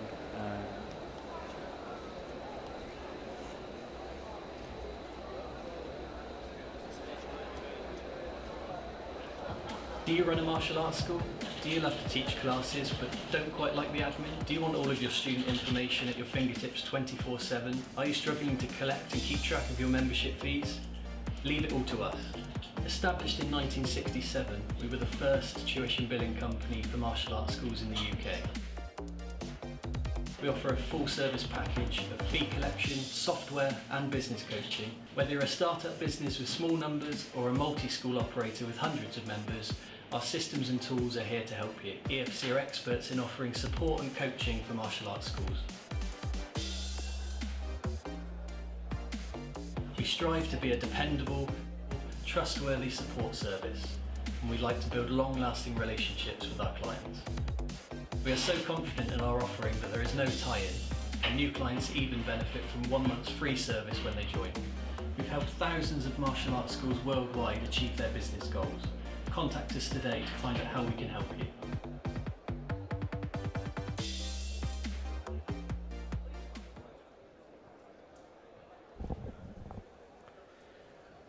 Female junior plus 59 category.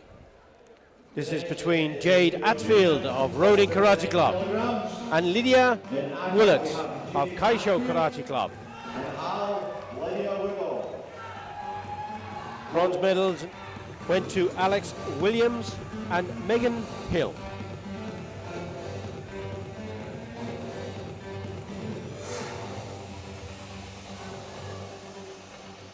Referee for this match, Mr. Dave Robinson. Jade Atfield, 16 years old, trains in Wadaru, Her coach is Greg Wallace. Took a gold medal in the Scottish International Open, and she's also been bronze medalist in the Banzai Cup and British silver medalist along the way. Lydia Woolard, 16 years old. Coach is Ben Campbell. She took a bronze medal in the Banzai Cup, and she's been English national champion in the past. So both experience again for young athletes. Davin? Yeah, again, Jade has just come back from the Europeans in Bulgaria, and unfortunately she lost the bronze. So that gives her a 5th place though in the Europeans, 5th place, yeah, for her first time, did very well. Very frustrating. Was winning the match and took a Joe guy right at the end. So, unfortunately, we lost the match.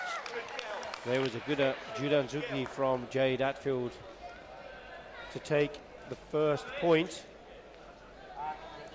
and the Senchu advantage. And there was a contact warning for Woolard.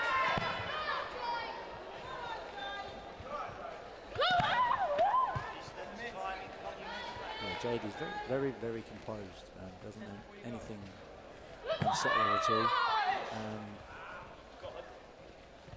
Very, very clever fighter. See, she just moved out of the way there. That was good how she slipped that punch.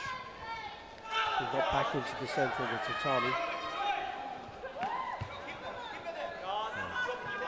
Evasive work is very, very, very good. Very hard to score on.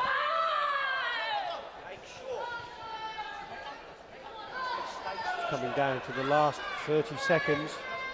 We still have Atfield in red leading Wyatt Woolard by 1 Yuko score and Senchu advantage. Atfield steps back outside the tatami, will receive a Chikoku first level category 2. Both of the players going in for Zuki's there, but it's Atfield that takes the score. There is a flag for Woolard, but as the judges can only score the first point that they see, they may well have seen both of those. Had there been an opportunity for a video review, no doubt there could have been a good call there for Woolard. Here she has deemed to be using too much contact and receives a category 1 warning in the last 6 seconds of the match. Score still 3 points to 0. Just hands up, asking the referee to stop the match.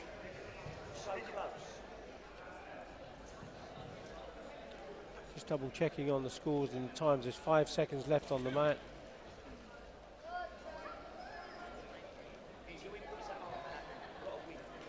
We have Jade Atfield in red for Roding Karate Club, still leading 3 points to 0 over Lydia Woolard of Kaisho Karate.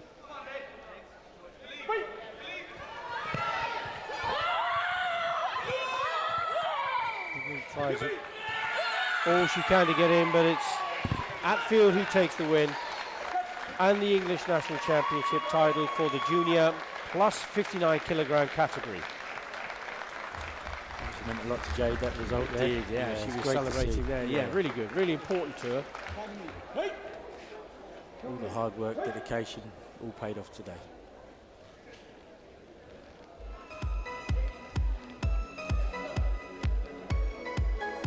And now it's time for the senior male categories.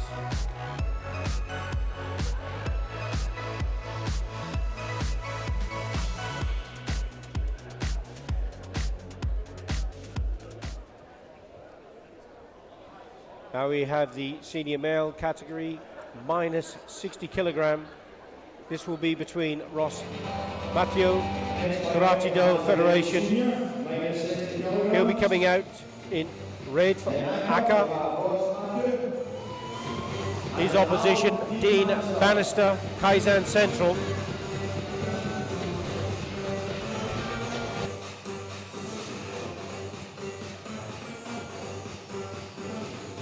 Bronze medals going to Perry Mayers and Ben Story. Referee for this match, Vince Parker.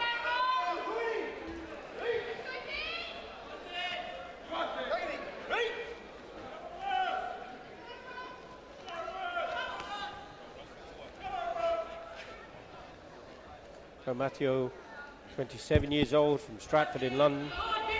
Shotokan practitioner for the last 15 years, British champion, current English national champion. And he was also English national champion in 2013 and 2016. His opposition, British University 60 kilogram gold medalist, Dean Bannister. But it's Matteo who takes the lead with a Yuko score and the Senchu advantage.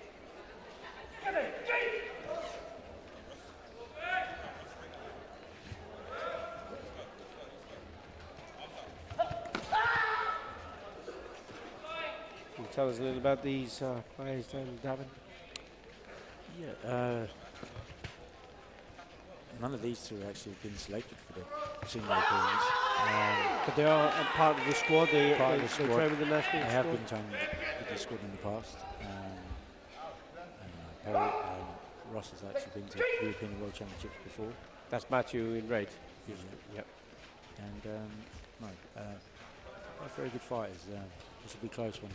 Obviously, the lighter weights are very quick. Fantastic point. Well, yeah, we had Bannister came back into the match with a Yuko score of his own, leveling on points, but he did need to overcome the Senchu advantage, and he's done that now with a Chudangeri, so he now leads 3 points to 1. Matthew there, and again a fabulous Chudangeri from Bannister. Yes. Ross and Red, they're switching off, I think, and not playing to the referee's yame. 5 points to 1 lead. Dean Bannister, Kaizen Central in blue.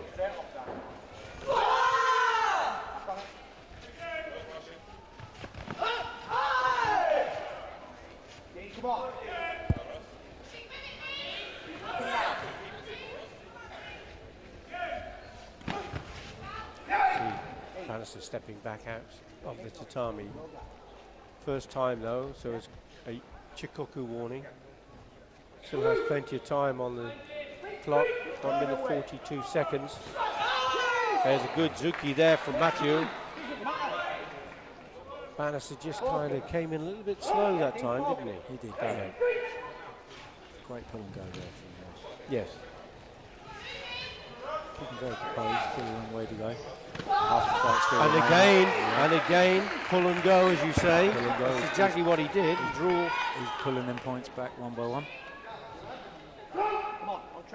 Now 5 points to 3.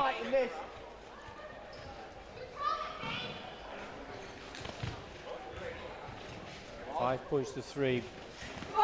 But it is Matthew also who has the Senchu advantage. So if he can get a 2 point score and it's 5-5 at the end of the match, he will win with that Senchu advantage. There's a close there with that Jodazuki from Matthew. Bannister just stepped around out of the way. But it is again Ross Matthew clawing his way back into this match. Still a minute of the fight remaining. And it is 5 points to 4 now. Long way to go, long way to go. Yeah, you can't take the foot off the gas. Judah Mawashi attempt there from Bannister. He only has that 1 point lead. There's a good Gazamazuki there from Matthew. 2 flags went out from Matthew. Well, the judge has brought his flag back in again. Ross Matthew now on 5 points, and he has the Senchu advantage over Bannister.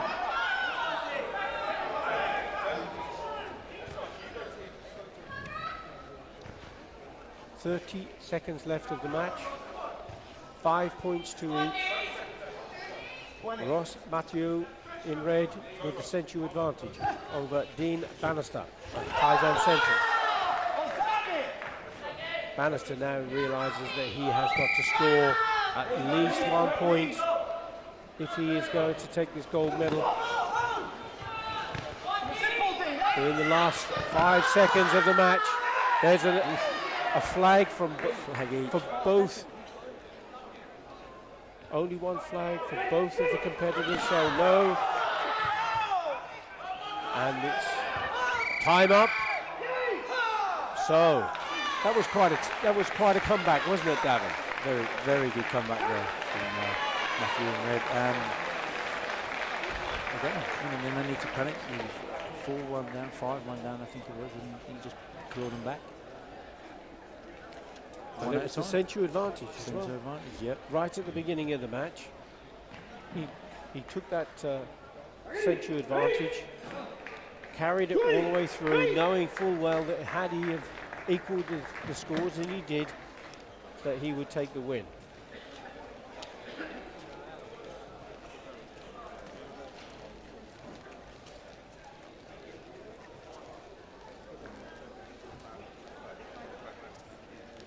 Just 4 more matches left of the English National Karate Championships.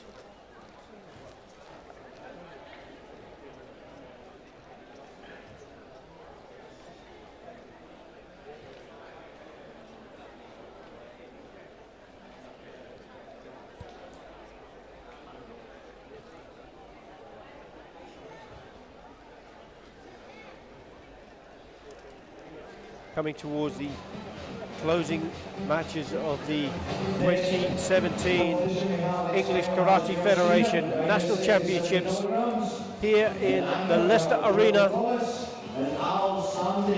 Next category, senior male minus 67 kilogram between world champion Jordan Thomas of Kaizen Central and Sam Day of EKKA.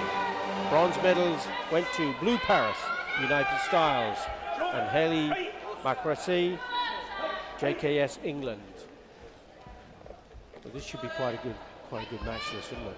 And we have Jordan Thomas, of course, 2016 world champion, European champion, also in 2016, European bronze medalist. Fabulous talents, scored some amazing points, but his opposition is also a young up-and-coming 19-year-old from Clacton on Sea. Shotokan style, has been training 9 years, took a silver medal in the Polish Open. Young Sam Day. Will he be intimidated by Jordan here, do you think, Davin? I hope not, because Sam's actually just got selected as part of the team. In the senior Europeans, so again we're investing time into him, one for the future. But Jordan is a fantastic talent. You can't relax for a moment. And your coaching, national coach predecessor, his father, Willie Thomas, the great Willie Thomas, now coaching for Hong Kong. He is, yep. He's parted way and gone overseas to coach for Hong Kong, former world champion himself and European champion. So, what a feat to have father and son, both European and world champions. I don't believe it's ever been done before. I'm certainly not aware of anybody else matching that feat. No. From England, definitely. Not from England, I'm not even sure. But worldwide, I don't know either. Continental and world champions, father and son. To have one in the family is enough, let alone two. That's just being greedy. But yeah, you're absolutely right, and it's great. Wow, a sort of powerful attack there from Jordan Thomas. He received one flag from the judges, but not enough to get a point. He has been putting a lot of pressure on young Sam Day. He's on Tekkoku for Jogais, taking 2 Jogais. And if it is a 0-0 score, it will go to Hante, and the judges will be considering the whole of the match, not just the last few seconds. But certainly at the beginning, it seems that the world champion is imposing his position.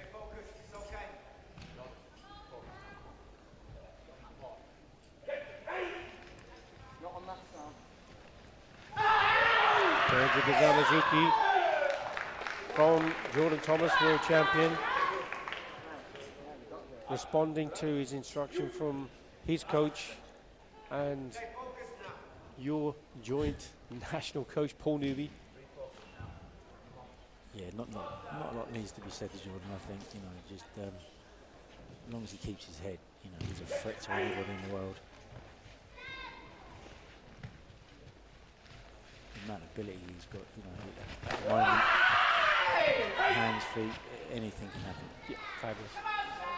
Sam Dane is going to quite rightly give him the respect he deserves. Yeah, but I wouldn't like to see too much from Sam. You know, I'd like him to press and to, you know, in his mind, winning, going out to win the fight. You know, he's still only a man in front of him. And he's only got minute 29 seconds left in the match to go. And he's only trailing by 1 point, albeit with the Sensu advantage to Thomas as well. Just an exchange there of techniques, and Day receiving a little bit of first aid.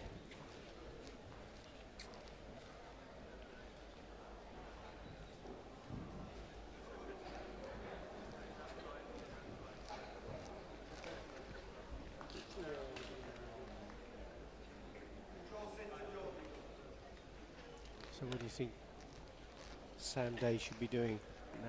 Just looking at a little bit of the replay. But how's he going to come back in and try and get on the scoreboard himself? It's so hard. Like I say, you know, his movement is so good. He can be evasive, he can spring, he can tackle, he can counter kick. You know, he has everything. It is, yeah. So Sam has to really put him under pressure to force an error. And hopefully he capitalises on it.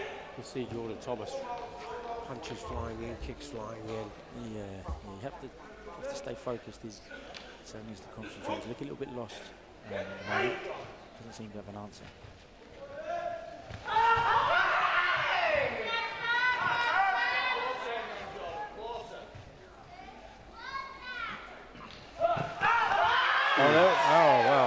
That was good. I mean, Sam Day was trying to go for the Gazamazuki and pull and go, wasn't he?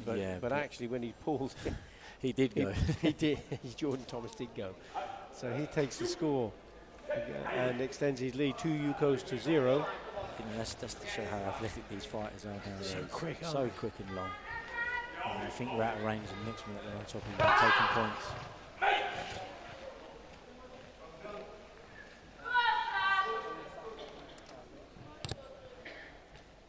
48 seconds still to go. Jordan Thomas, world champion. In red, Kaiser Central.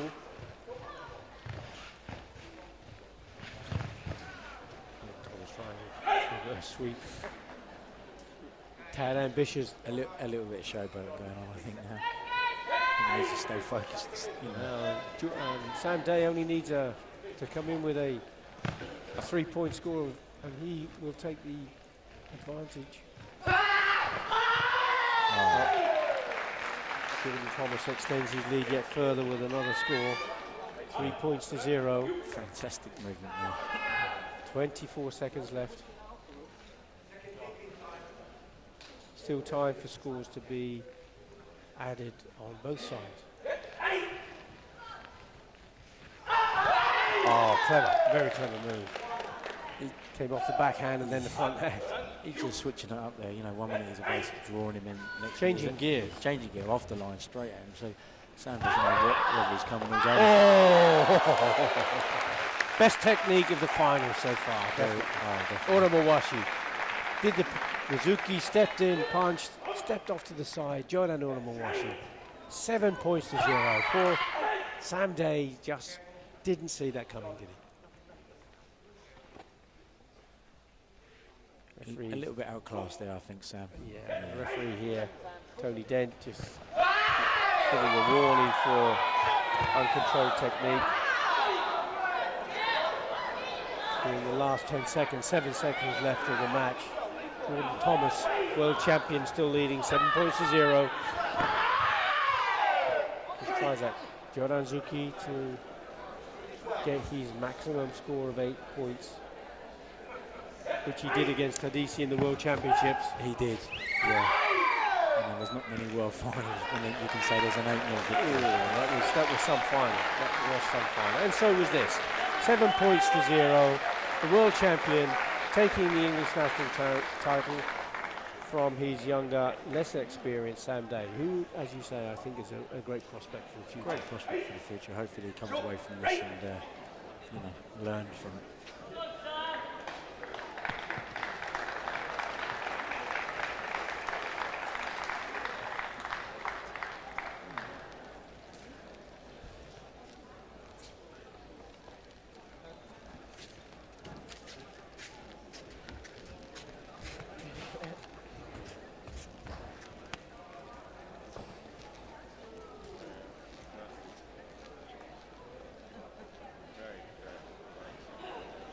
We have another great match lineup potential here between EKKA's Ryan J and Joe Calloway. Both of these, I believe, go to the European Championships, Davin. Yep, both are selected for the European Championships.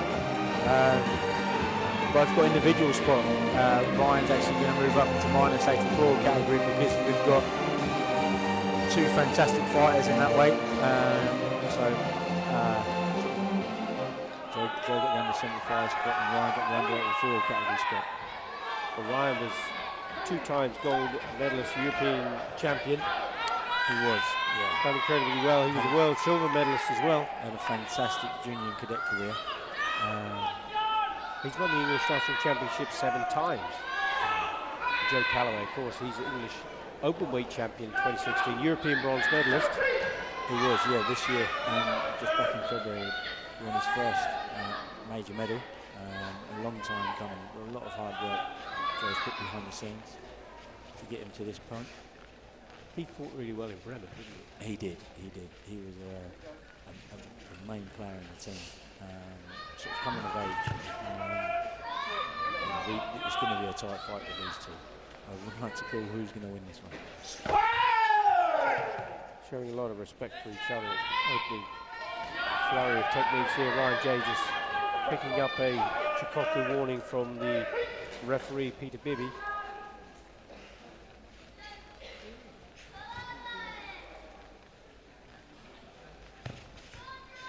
Three-minute match, no score. Ryan J in red, Joe Calloway in blue. Ryan's such an experienced fighter, doesn't give much away, very composed. A lot of respect for each other, aren't they? They Passivity warning here. They know each other very well. Yeah, in the back in the warm-up room, they were laughing and joking with each other. It was quite funny to watch, and then half an hour later they're here, adversaries. Kick there, close to a sweep. And the rules. There's no attacks with kicks allowed to the groin joints or insteps, so the referee quite rightly penalises Calloway for that kick to the leg. Good Joe Danzuki there from Calloway. Fired home at Kazamazuki. taking that all-important first point.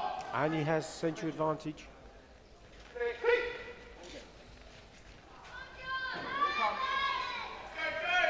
Great credit to both these guys, but especially Joe, when he was a younger fighter, very flamboyant and very good legs. But he's developed his hands now as He's well. strong, isn't very he? strong with his hands. For takedowns and the like. That was really fast off the front hand from Ryan J. Calloway just stepped back to do that to Zamazuki, but it was definitely the point for Ryan J. 1 point each, minute 40 seconds still to go. Calloway still leads with that Zamazuki, but there it's Ryan J. takes the advantage. He's going to extend the lead by a further Yuko. 2 points to 1. So quick, these guys now, so quick. Super fast hands. Let's see Calloway drive there to Jordan Gakazuki from Jay. Referees didn't intend that to be the There point was there. a fast Jordan Zuki. Now, that would have been a good opportunity for his coach, Paul Harris, to have used the card if there had been an opportunity to do so, but that sadly isn't the case here in the English National Championships this year. Attempt for the Jodanzuki from Joe Kellaway.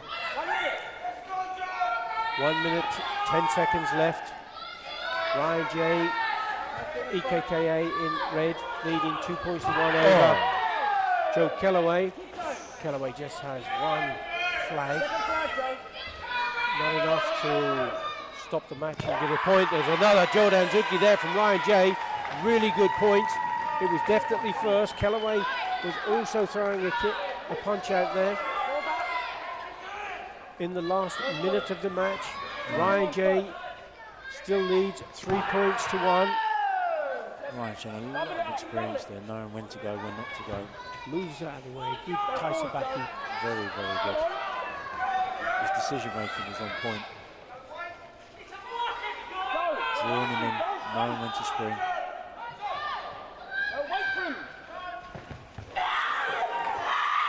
Oh, it was clever, wasn't he? He stepped over, jumped over that attempted sweep from Kellaway.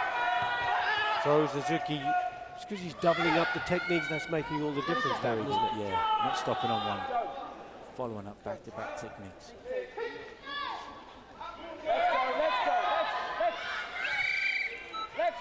Moving into the last 15 seconds with Toshibaraku.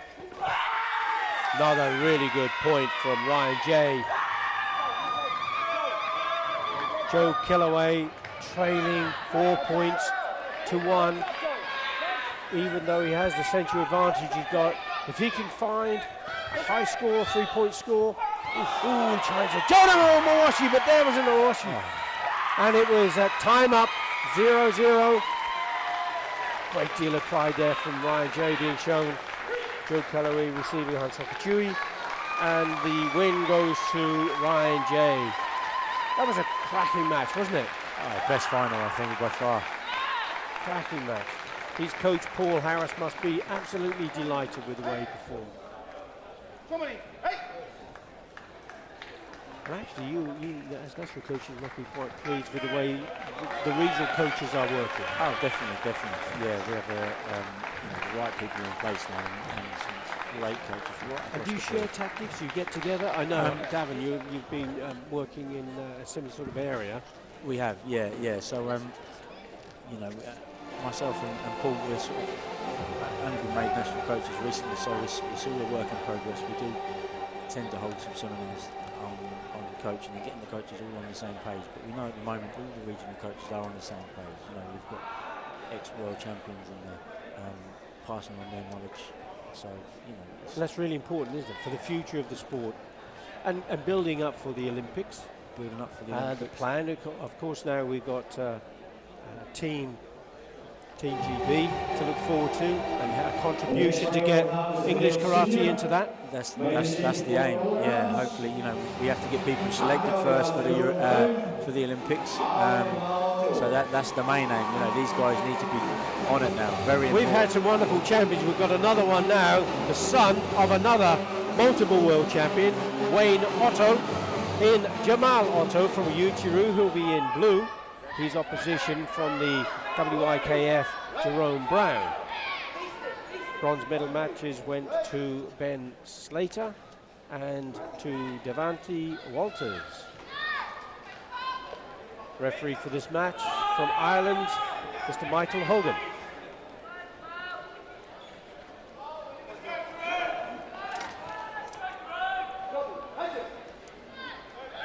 Jamal Otto, World University bronze medalist, Junior European bronze medalist, Junior European silver medalist.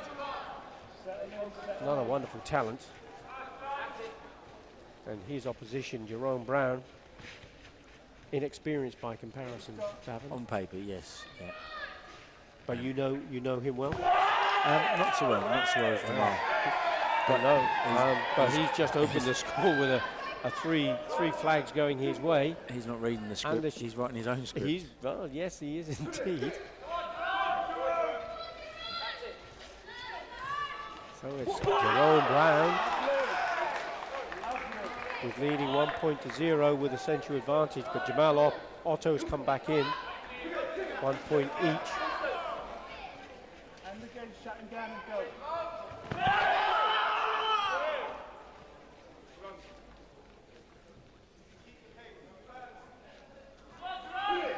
And score, 2 minutes 25 seconds left. Jamal Otto going high with a Jodanzuki. Oh, wow. It just slipped to the edge. So difficult to do a takedown like that and deliver the technique. Has to be immediate. But that was right on the edge of whether the judges were looking for the score. But there's a good Gazamazuki there from Jerome Brown. But 2 flags went for Otto, so he'll take the score.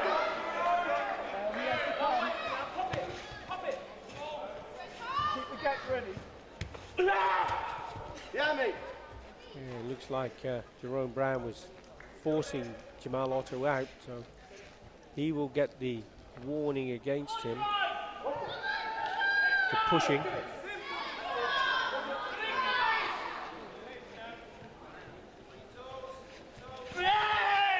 Still plenty of time to go, 1 minute 55 seconds. Jamal Otto in blue leading Jerome Brown 1-0, 2 points to 1. Jerome Brown receiving his second Yuko scores, now 2 points each. Jamal Otto fires in another Zuki. Very tight match, this one. Ebbing and flowing, isn't it? It is. Yeah. 1 point one way, 1 the other. But Jerome Brown, although he doesn't have the same level of experience as Jamal Otto, is certainly not phasing him, is it? He's not, no. Oh, wow, that was a brilliant, absolutely brilliant carry from Jamal Otto. Balance of control and focus there was phenomenal. 6 points to 2 he leads. Jamal Otto. A moment like that just flips a fight right on his head. Don't relax on it. So in the selections, Jerome Brown, was he in there in the No, mix? neither of these two were at selections. Jamal, obviously, I think commitments for the university, was unable to select at this time. So he won't be going to the He's Europeans? not going to the Europeans. Wow, that's going to be a sad loss, isn't it? Sad loss for the team. But next year when he comes back, there's the people will be fighting for team places. So we're very excited about this year and also next year, about the people that couldn't attend this year. So just there, Jerome Brown received another Yuko score, so he still trails 6 points to 3. a minute left on the clock. But there is still a minute left to go, as you say.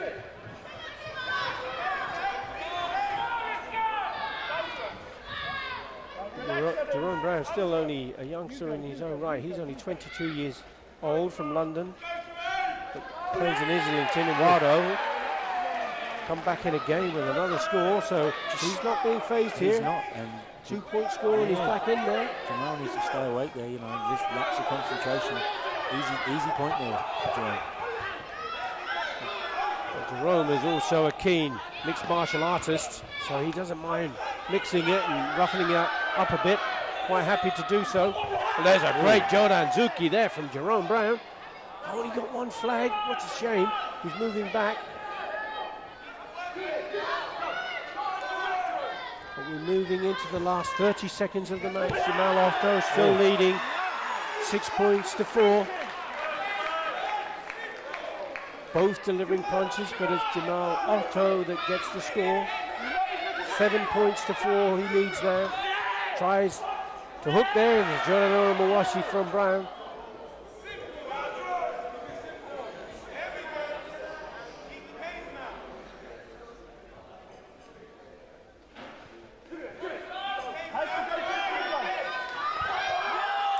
Jamal Otto doubling up there as the first one goes in, which was short, but the second punch secures the flags and another Yuko. We're in the last 14 seconds, 8 points to 4. Wow, what a brilliant technique from Jerome Brown. It is so close, it's going to be a brilliant finish here within the last 10 seconds. We've got an 8 points for Jamal Otto, 7 points for De Brown. Nail biter, we've got another score coming out from Jamal Otto. Jerome Brown trying his hardest to get back in. 7 seconds still to go, 9 points to 7, and there's another Zuki from Jamal Otto. Takes his score into double figures. 10 points to 7, 5 seconds left. There's a Jordan Oramawachi. Only one flag, only one flag. Well, that's a bit disappointing to see that, but 2 seconds left. Great win for Jamal Fantastic Otto. final. That was a brilliant final. What a great final as our penultimate here. But a wonderful attempt there from Jerome Brown. Tried so hard to come back into the match. He scored some wonderful points. 7 clear points. Great fighter, great prospect, just 22 years old. That was a really good match, Davin, wasn't it? Very good final, yeah. You know, that's what the crowd like to see. Points, excitement, a lot of passion involved.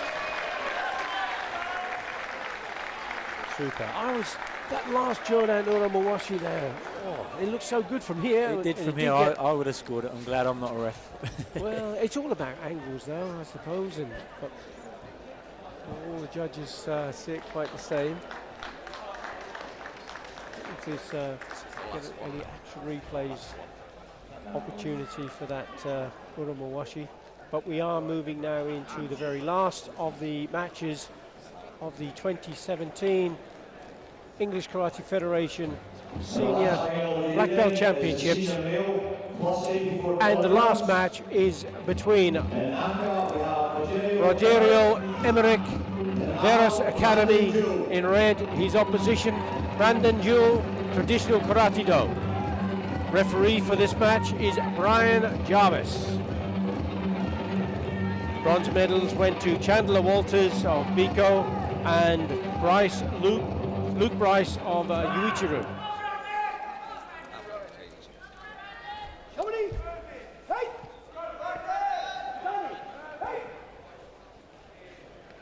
So Davin, tell us about these guys. Are they on the squad? Brandon is. He's got selected for heavyweights, the heavyweight position for the up-and-coming senior Europeans. Still fairly young, Brandon.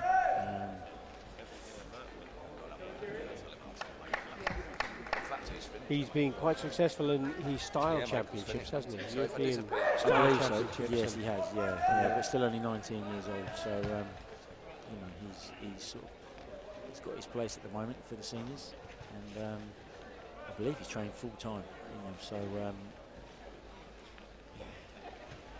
with that behind him, And only 19 years old. training like a full-time athlete. Oh, there's a Jordan Mawashi there. Came out of the blue from Brandon Jewell. Never switch off.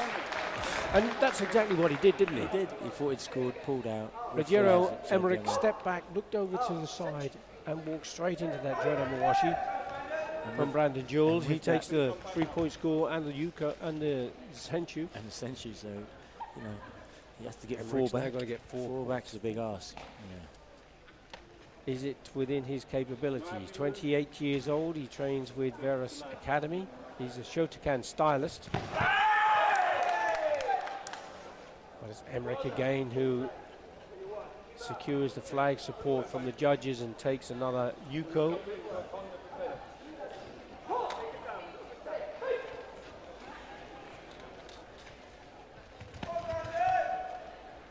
So Emmerich with his first point on the scoreboard with that Yuko. Brandon Jewell leading still 3 points to 1 with the Senchu advantage.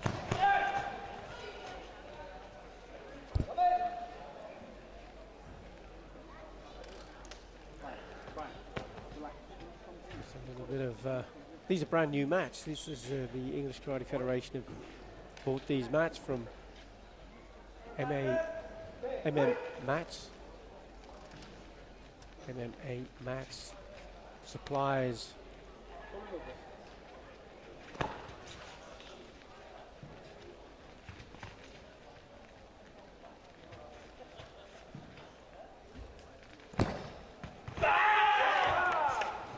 a very different match than the last one we saw with Jamal Otto. It is, yeah.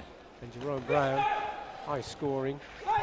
We still have 3 points lead for Brandon Jewell over Rogero Emmerich. Emmerich now receiving a Chikoku category 2. Coming into the last 1 minute 30 seconds. What do you reckon there from Brandon Jewell? Very quick off that front hand, wasn't he? Very, very quick. You know, changing tactics there, stretching him in, and then all of a sudden springing and exploding, catching him off guard. Fantastic point. And now he's sapping his energy, running the clock down, being awkward. Good tactic, isn't it? Very good tactic. It's widely used now.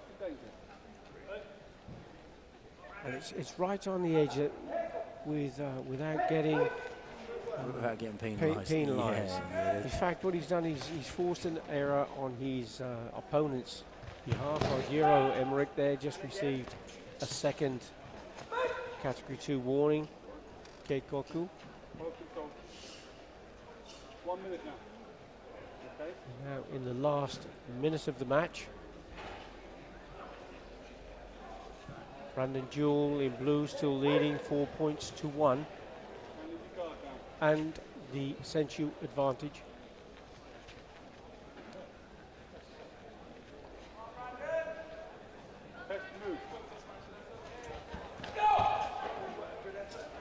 Got a Mawashi attempt there from Emmerich. Jewell stepping away out of the area, spin out the out corner of the range there. for yeah, he turned well without stepping off the mat. No need. He has no need to engage there. You know, he's just messes the opponent up, being awkward, just running that clock down. Only just over 30 seconds remaining.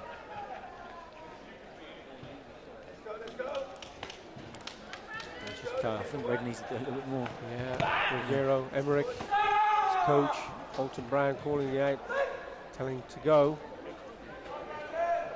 And he's going to have to because he's only got 20 seconds left, and he's got to score at least 4 points to win the match.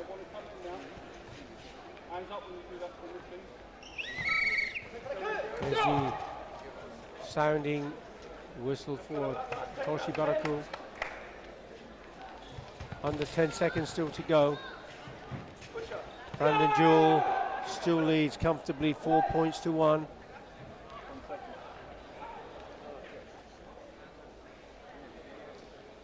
As you say, Davin just holding up just the play, takes the win. Coking. Just coking. Exactly.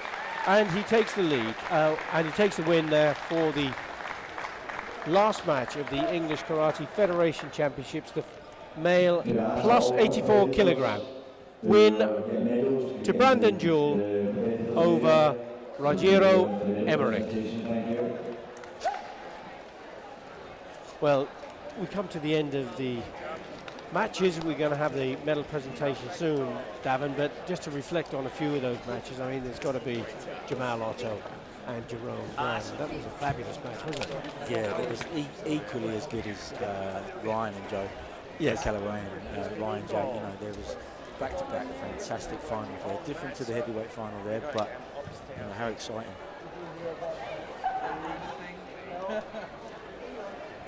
You know, these fighters show everything today. You know, some fantastic points, ability to the ring craft, presence, commitment on the points, everything.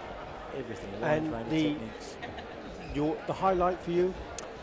A couple. I feel like the composure of Jamal was very good, and Ryan impressed me as well, coming back from getting that win. Very, very good. So quick, so quick. So quick. You know, the only thing we find with Ryan is sometimes, you know, you can sustain that for 5-7 rounds. That's, you know, these guys, what they shoot there was fantastic. But world and European level, they have 7 of those. I know. It's, you know, everyone in the country is, everyone they're fighting is the best in their country. So, you know, for these guys to medal in major competitions, that's what they have to. The fitness, both mentally and physically, has to be. And that's that. I mean, I think you hit the nail on the head there, Dan. You've been there. You and Paul have both been there. World champions. You know what it's like to sustain that level of focus and concentration. Yeah. Round after round after round. You know, and that's without injuries and decisions and, you know, all their mixed emotions going on. You have to just stay real focused. And that's one thing you can see with Jordan there. You know, his mental state is fantastic. And is there any mental psychology? We know that Jordan had some help in this field, didn't he? He did. With another great champion, with Mervyn Etienne. Yeah, Wonderful. Yeah, who was here today? He's here today, and we're actually in the process of bringing him on board with the squad and bringing for sports psychology. For sports psychology and the stuff that he does. And there's going to be a handful of athletes that initially trial it and work with him, and then it will be hopefully available to the whole squad eventually. And I suppose, really, when you say, you know, to go through round after round, it's about margins, isn't it? It is and, about and if you margins. have the right kind of nutrition, the right kind of training, the right kind of psychology support, it's having all of that package, isn't it? It is, you know, to be a champion, for us to win medals. You know, we're up against countries that have full time and have you know, massive budgets, and we don't have that luxury. But you know, with Jordan, it's going to show that it can still be done. You know, but like you say, you have to have everything in place. Support from parents, family, friends, great coaching, the will and desire to do it, the hard work, the training, the strength and conditioning sessions, the nutrition, the mental toughness to sustain the rounds, you know, all that. And even with all that, nothing's still guaranteed. You've got to have the whole package. The whole package to even have a sniff at the time, you know, a sniff or a chance. Absolutely right. And who knows? I mean, there might be opportunity for funding. We've got the English National Championships here being supported, sponsored by EFC and MMA mats. I mean, we do need support. We need sponsors. We need people to come forward and help the sport. And who knows? In future, we might well be seeing some of the highlights now just on screen of those matches. And these athletes deserve the opportunity, don't they? They do, because obviously like with the senior level, you know, some of these guys, majority has to go out and work and earn a living, and they're competing against countries and athletes that are full time, and not have, you know, concentrating 100% on their training, recovery, and preparation, and so you're at a slight disadvantage there, you know. So hopefully in the future, you know, but we're not making excuses. You know, we expect the athletes still to be like full professional. You know, you can still train professionally and have a professional attitude, and that's what we expect on the national squad, and that's what we're receiving at the moment. And you know, it goes to show there that majority of the people that got selected for the senior Europeans are in the finals and winning. So we're making the right choices. They're doing their jobs, and the whole package is working. The whole structure is working at the moment. So. Right. Here we just see the match now between Jamal Arthur and Jerome Brown. That 10-7 thrilling match. There's the Gazamazuki there from Jerome Brown.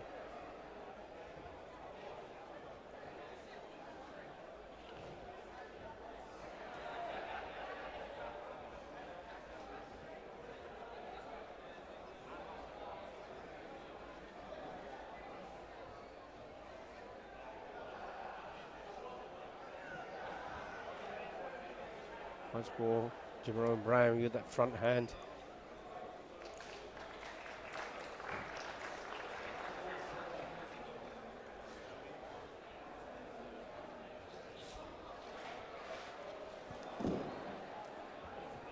Medal presentation for the last group of categories.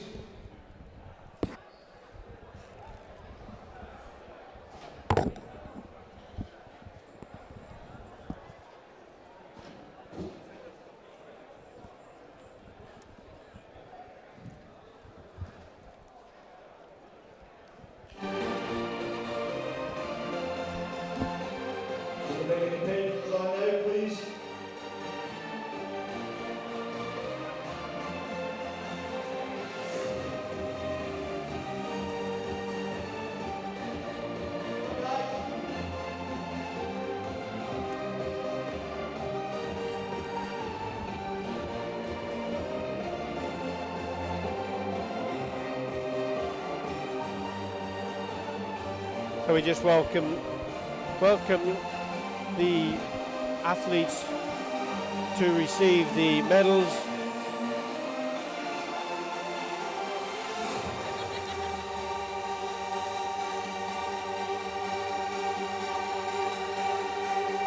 We have a round of applause for all your medal winners and the various competitors today. The medal presentation was done by Mick Roman, President of the AKF. We have all the athletes line up now for the medal First medal presentation. is for the female junior, All the medals will be presented by the -48 kilograms. President of the English Karate In Federation, third place we have Michael Ellie Billman. Hudson. First bronze medal going to Ellie Gudgeon, In second place, Chloe minus Salisbury. 48 kilogram. In first Chloe place, Salisbury, state champion Chloe silver Lydon. medalist, and Chloe Lydon, the gold medal.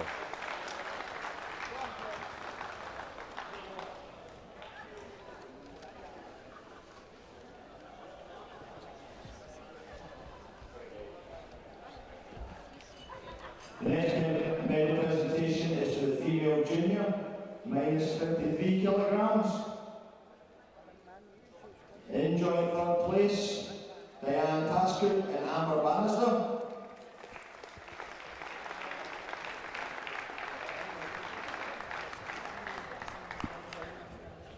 In second place, Emma Conley.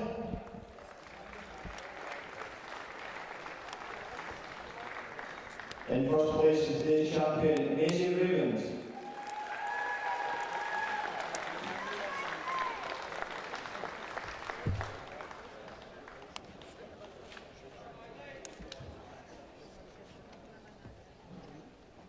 Next presentation is for the female junior, -59 kilograms. In joint third place we have Gabby Tromans and Katie Griffin.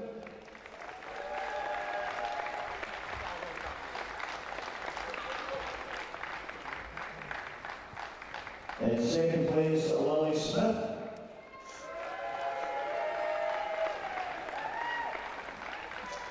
And in first place in today's champion, Georgina Lawson.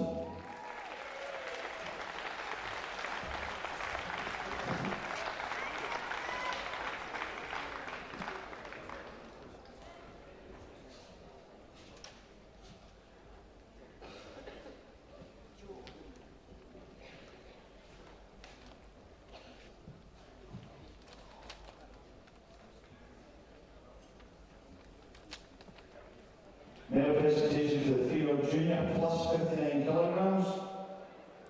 Enjoying third place, Alex Horios and Megan Hill.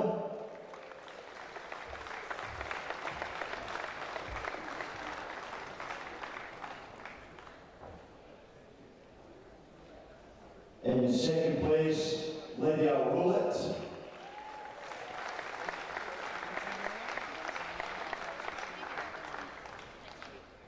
And in first place, today's champion, Jade Atfield.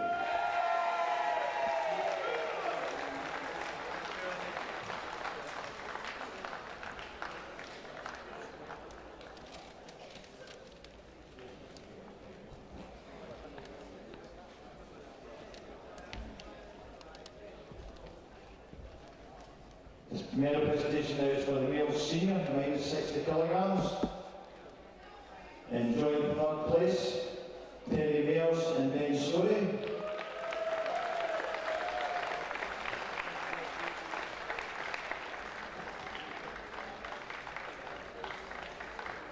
In second place, Dean Bannister.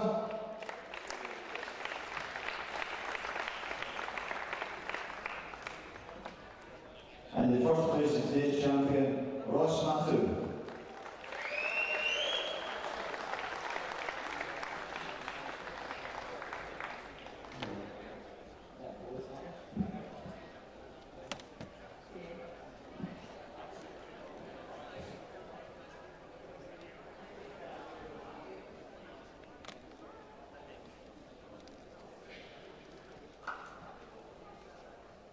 The next one is the male senior, minus 67 kilograms. Enjoying third place, Luke Harris, Alan McPherson.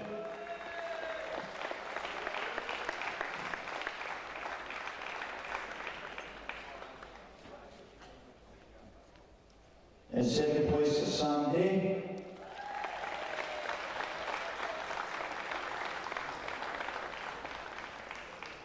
And first place today's champion, Jordan Thomas.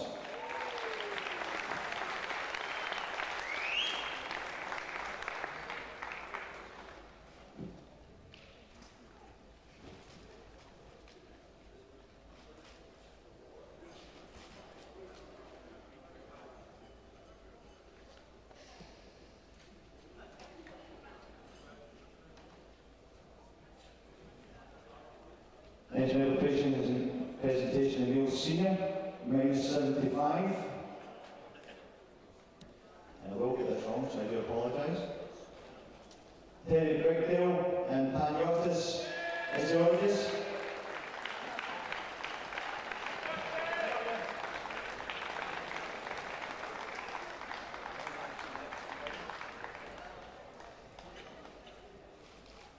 In second place, Joe Galloway.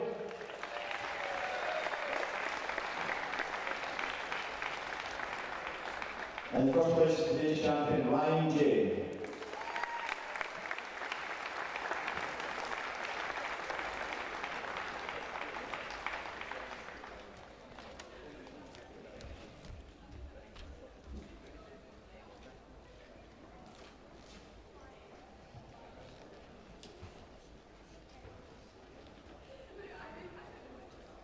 Second last capture of the evening is male senior, minus 84 kilograms. Enjoying third place is Ben Slater, Devan Walters.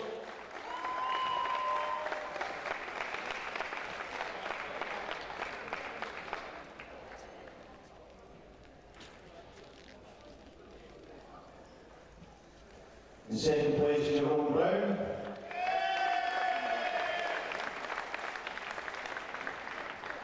And first place today's champion, Jamal Otto.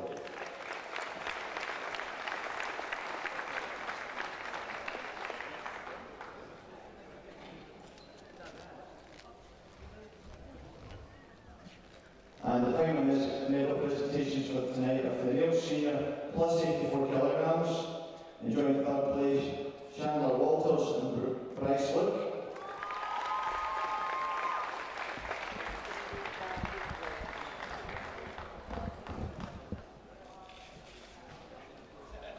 In second place, Rogerio Emmerich.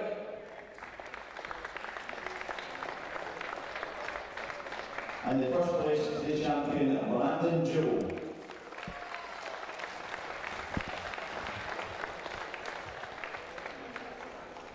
If you're round of applause to all your medal winners and all your competitors for the last couple of days, please.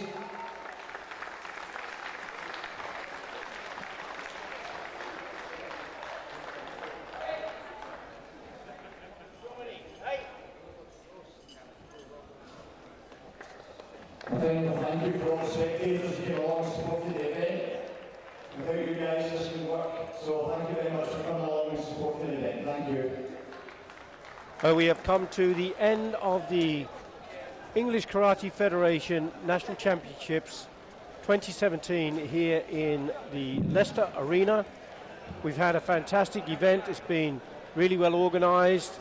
The English Karate Federation, as a governing body, have done an exceptionally good job.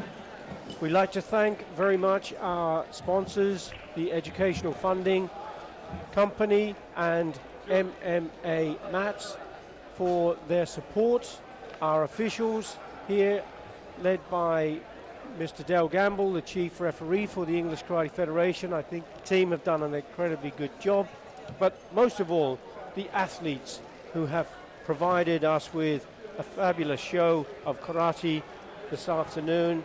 I think Davin, you will agree that it's been an exceptionally good day. We've had some great techniques scored, haven't we? Oh, fantastic day. The finals just capped it off for a fantastic day. Great competition. You see the talent that we've got, and making our job even harder to select, which is what we want. That's exactly right. Yeah.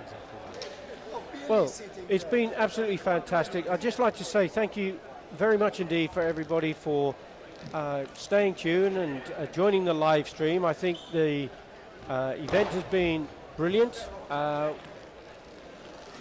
MAaction have done a great job in providing us with a live stream service. So thank you very much indeed from me, Billy Brennan, and Davin Pack for your help. I think you've enjoyed the show. I have. Excellent. Ringside seat. We're just where we want to be. Absolutely. Thank you very much indeed, everybody, and goodbye.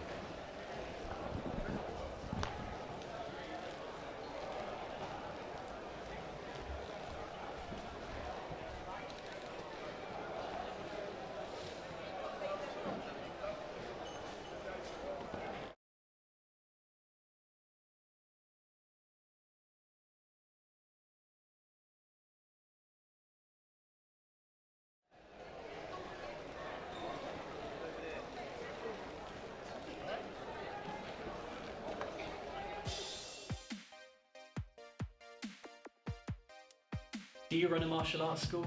Do you love to teach classes but don't quite like the admin? Do you want all of your student information at your fingertips 24/7? Are you struggling to collect and keep track of your membership fees? Leave it all to us.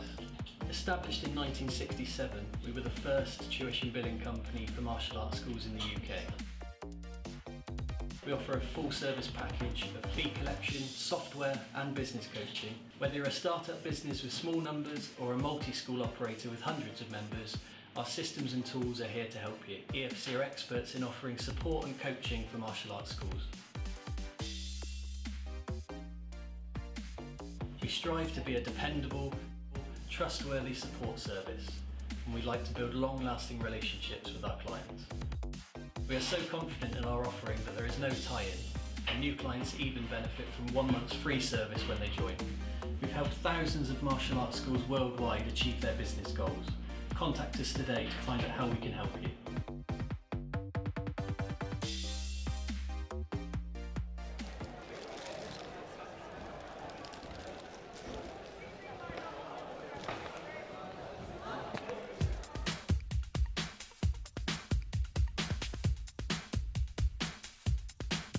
Welcome to Leicester Arena for the English Karate Federation National Championships.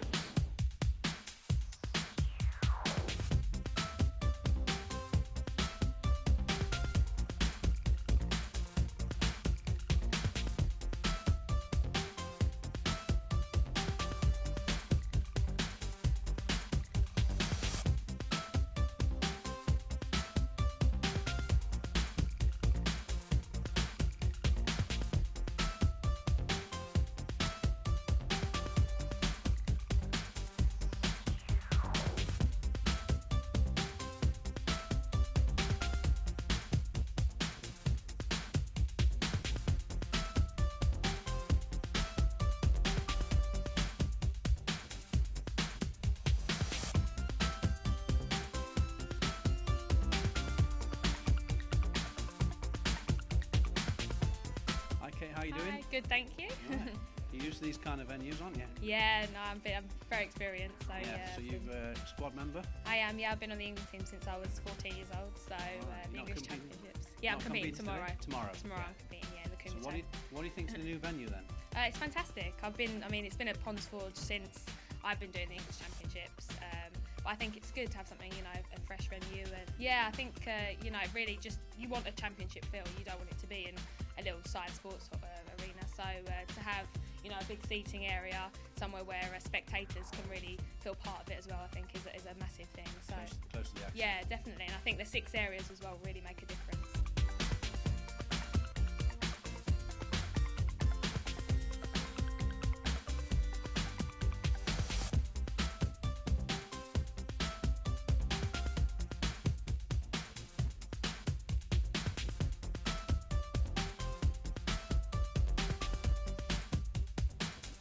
doing a bit of live streaming sponsored by the Education Funding Company.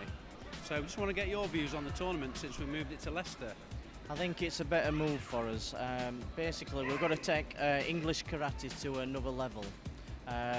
We've been at Ponsford for a long time, and this is the first time that we've been able to cut the sections to what we need, tailor it and make it more of an elite championship. So I'm looking forward to finals later on and tomorrow as well. The environment's better, the lighting's better, everything seems to be working okay.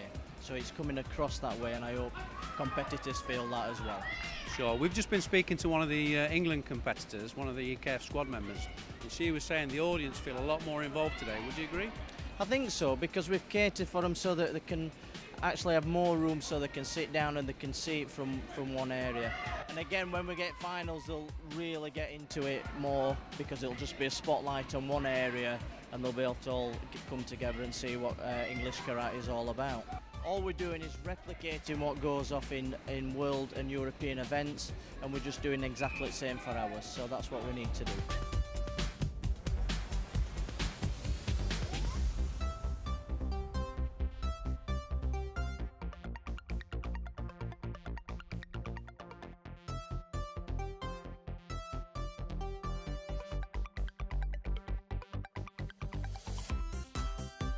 I understand you've just recently come on the coaching staff? Yeah, I've just been appointed assistant national coach for the under-21s. And what is your club? Lee Valley Karate Academy. Okay. Have you got some champions in there? We've got a few. We just won the boys 12 to 13 team, so.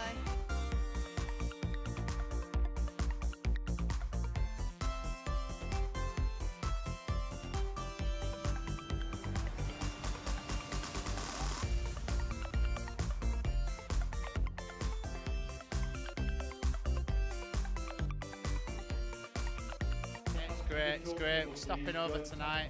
We're here for long haul, doing 2 days. Obviously, it's great for all athletes and all people that are here and all the different coaches and things. It's great. Great. Well, good luck with everything. Good luck with the association, and let's take EKF to another level, eh? How about you, man? Are you okay? Yeah. Are you enjoying yourself today? Yeah.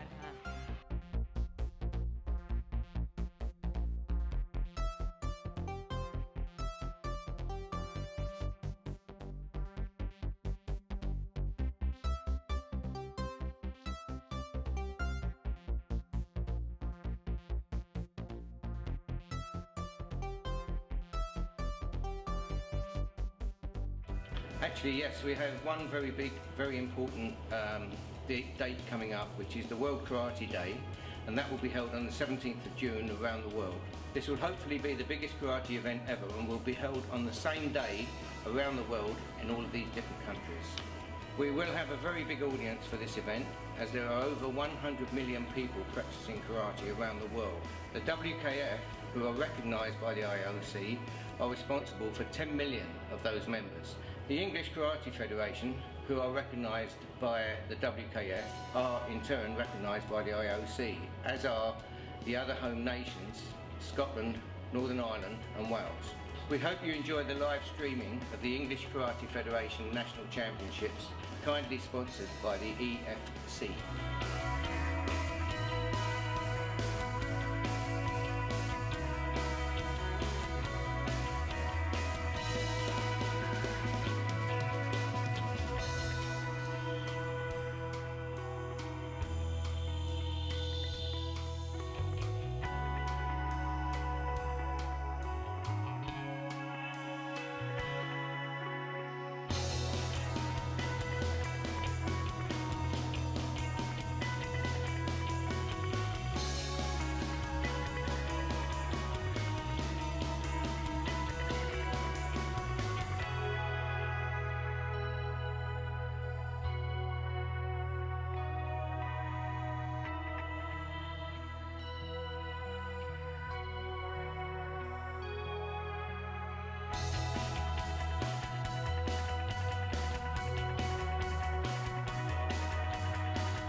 Price. I'm the head coach for JKS England. All right. And how many competitors you got in today? We've got around about 60 competitors in over the weekend. Oh, that's great. So you've got quite a good success rate then, Yeah, potentially. potentially. Yeah, we've got a decent squad. Always getting better. So yeah. And are they competing in kata, kumite, or both? Both. Especially the youngsters, try and get them to do both. As they get a bit older, they specialise, but yeah, most of them are doing both. So how have you gone on today then?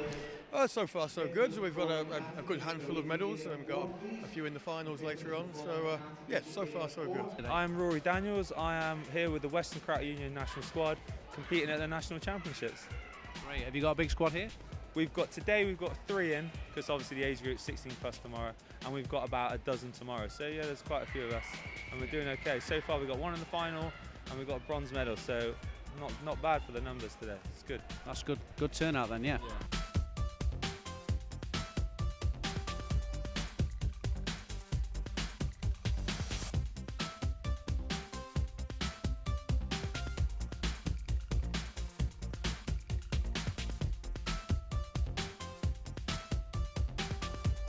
Well, who are you representing today?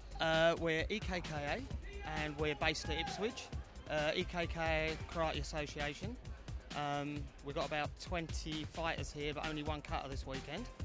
And we're doing all right so far. Good, so you've got some competing today and tomorrow?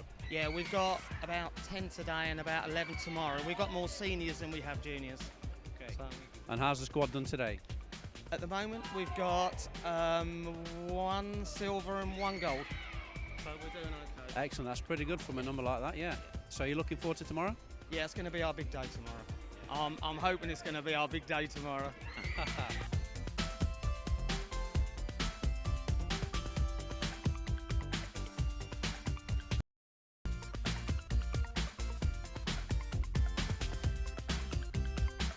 So how are we doing today then, Peter? I think it's going really well. I mean, it's a new venue for us, but according to how we planned it, I think it's really working out well, Tony. Yeah. Well, certainly from the coaches and some of the competitors in the holding area there, they're enjoying using the space out there, and I see we've got some great areas mapped out here with some nice new mats. Yeah. The mats are new, and I can speak personally about the mats, having unloaded them and loaded them up into the storage area. Yeah, all 860 of them, Tony. So fantastic. Well, congratulations on that. It's been great. It looks great. We're really pleased with the way it's gone, and hopefully, because with the Nationals, what we've tried to do is, as you know, is cut down the categories. So we've tried not to make this, if you like, a sausage factory. So we've cut the categories down. We've got finals. We've got repechage. We're going to have proper presentation of the medals. So not just that presentation on the mat, where I think it just reduces the quality of the event. So we're trying to make the Nationals as prestigious as possible. And I think the arena's part of that now.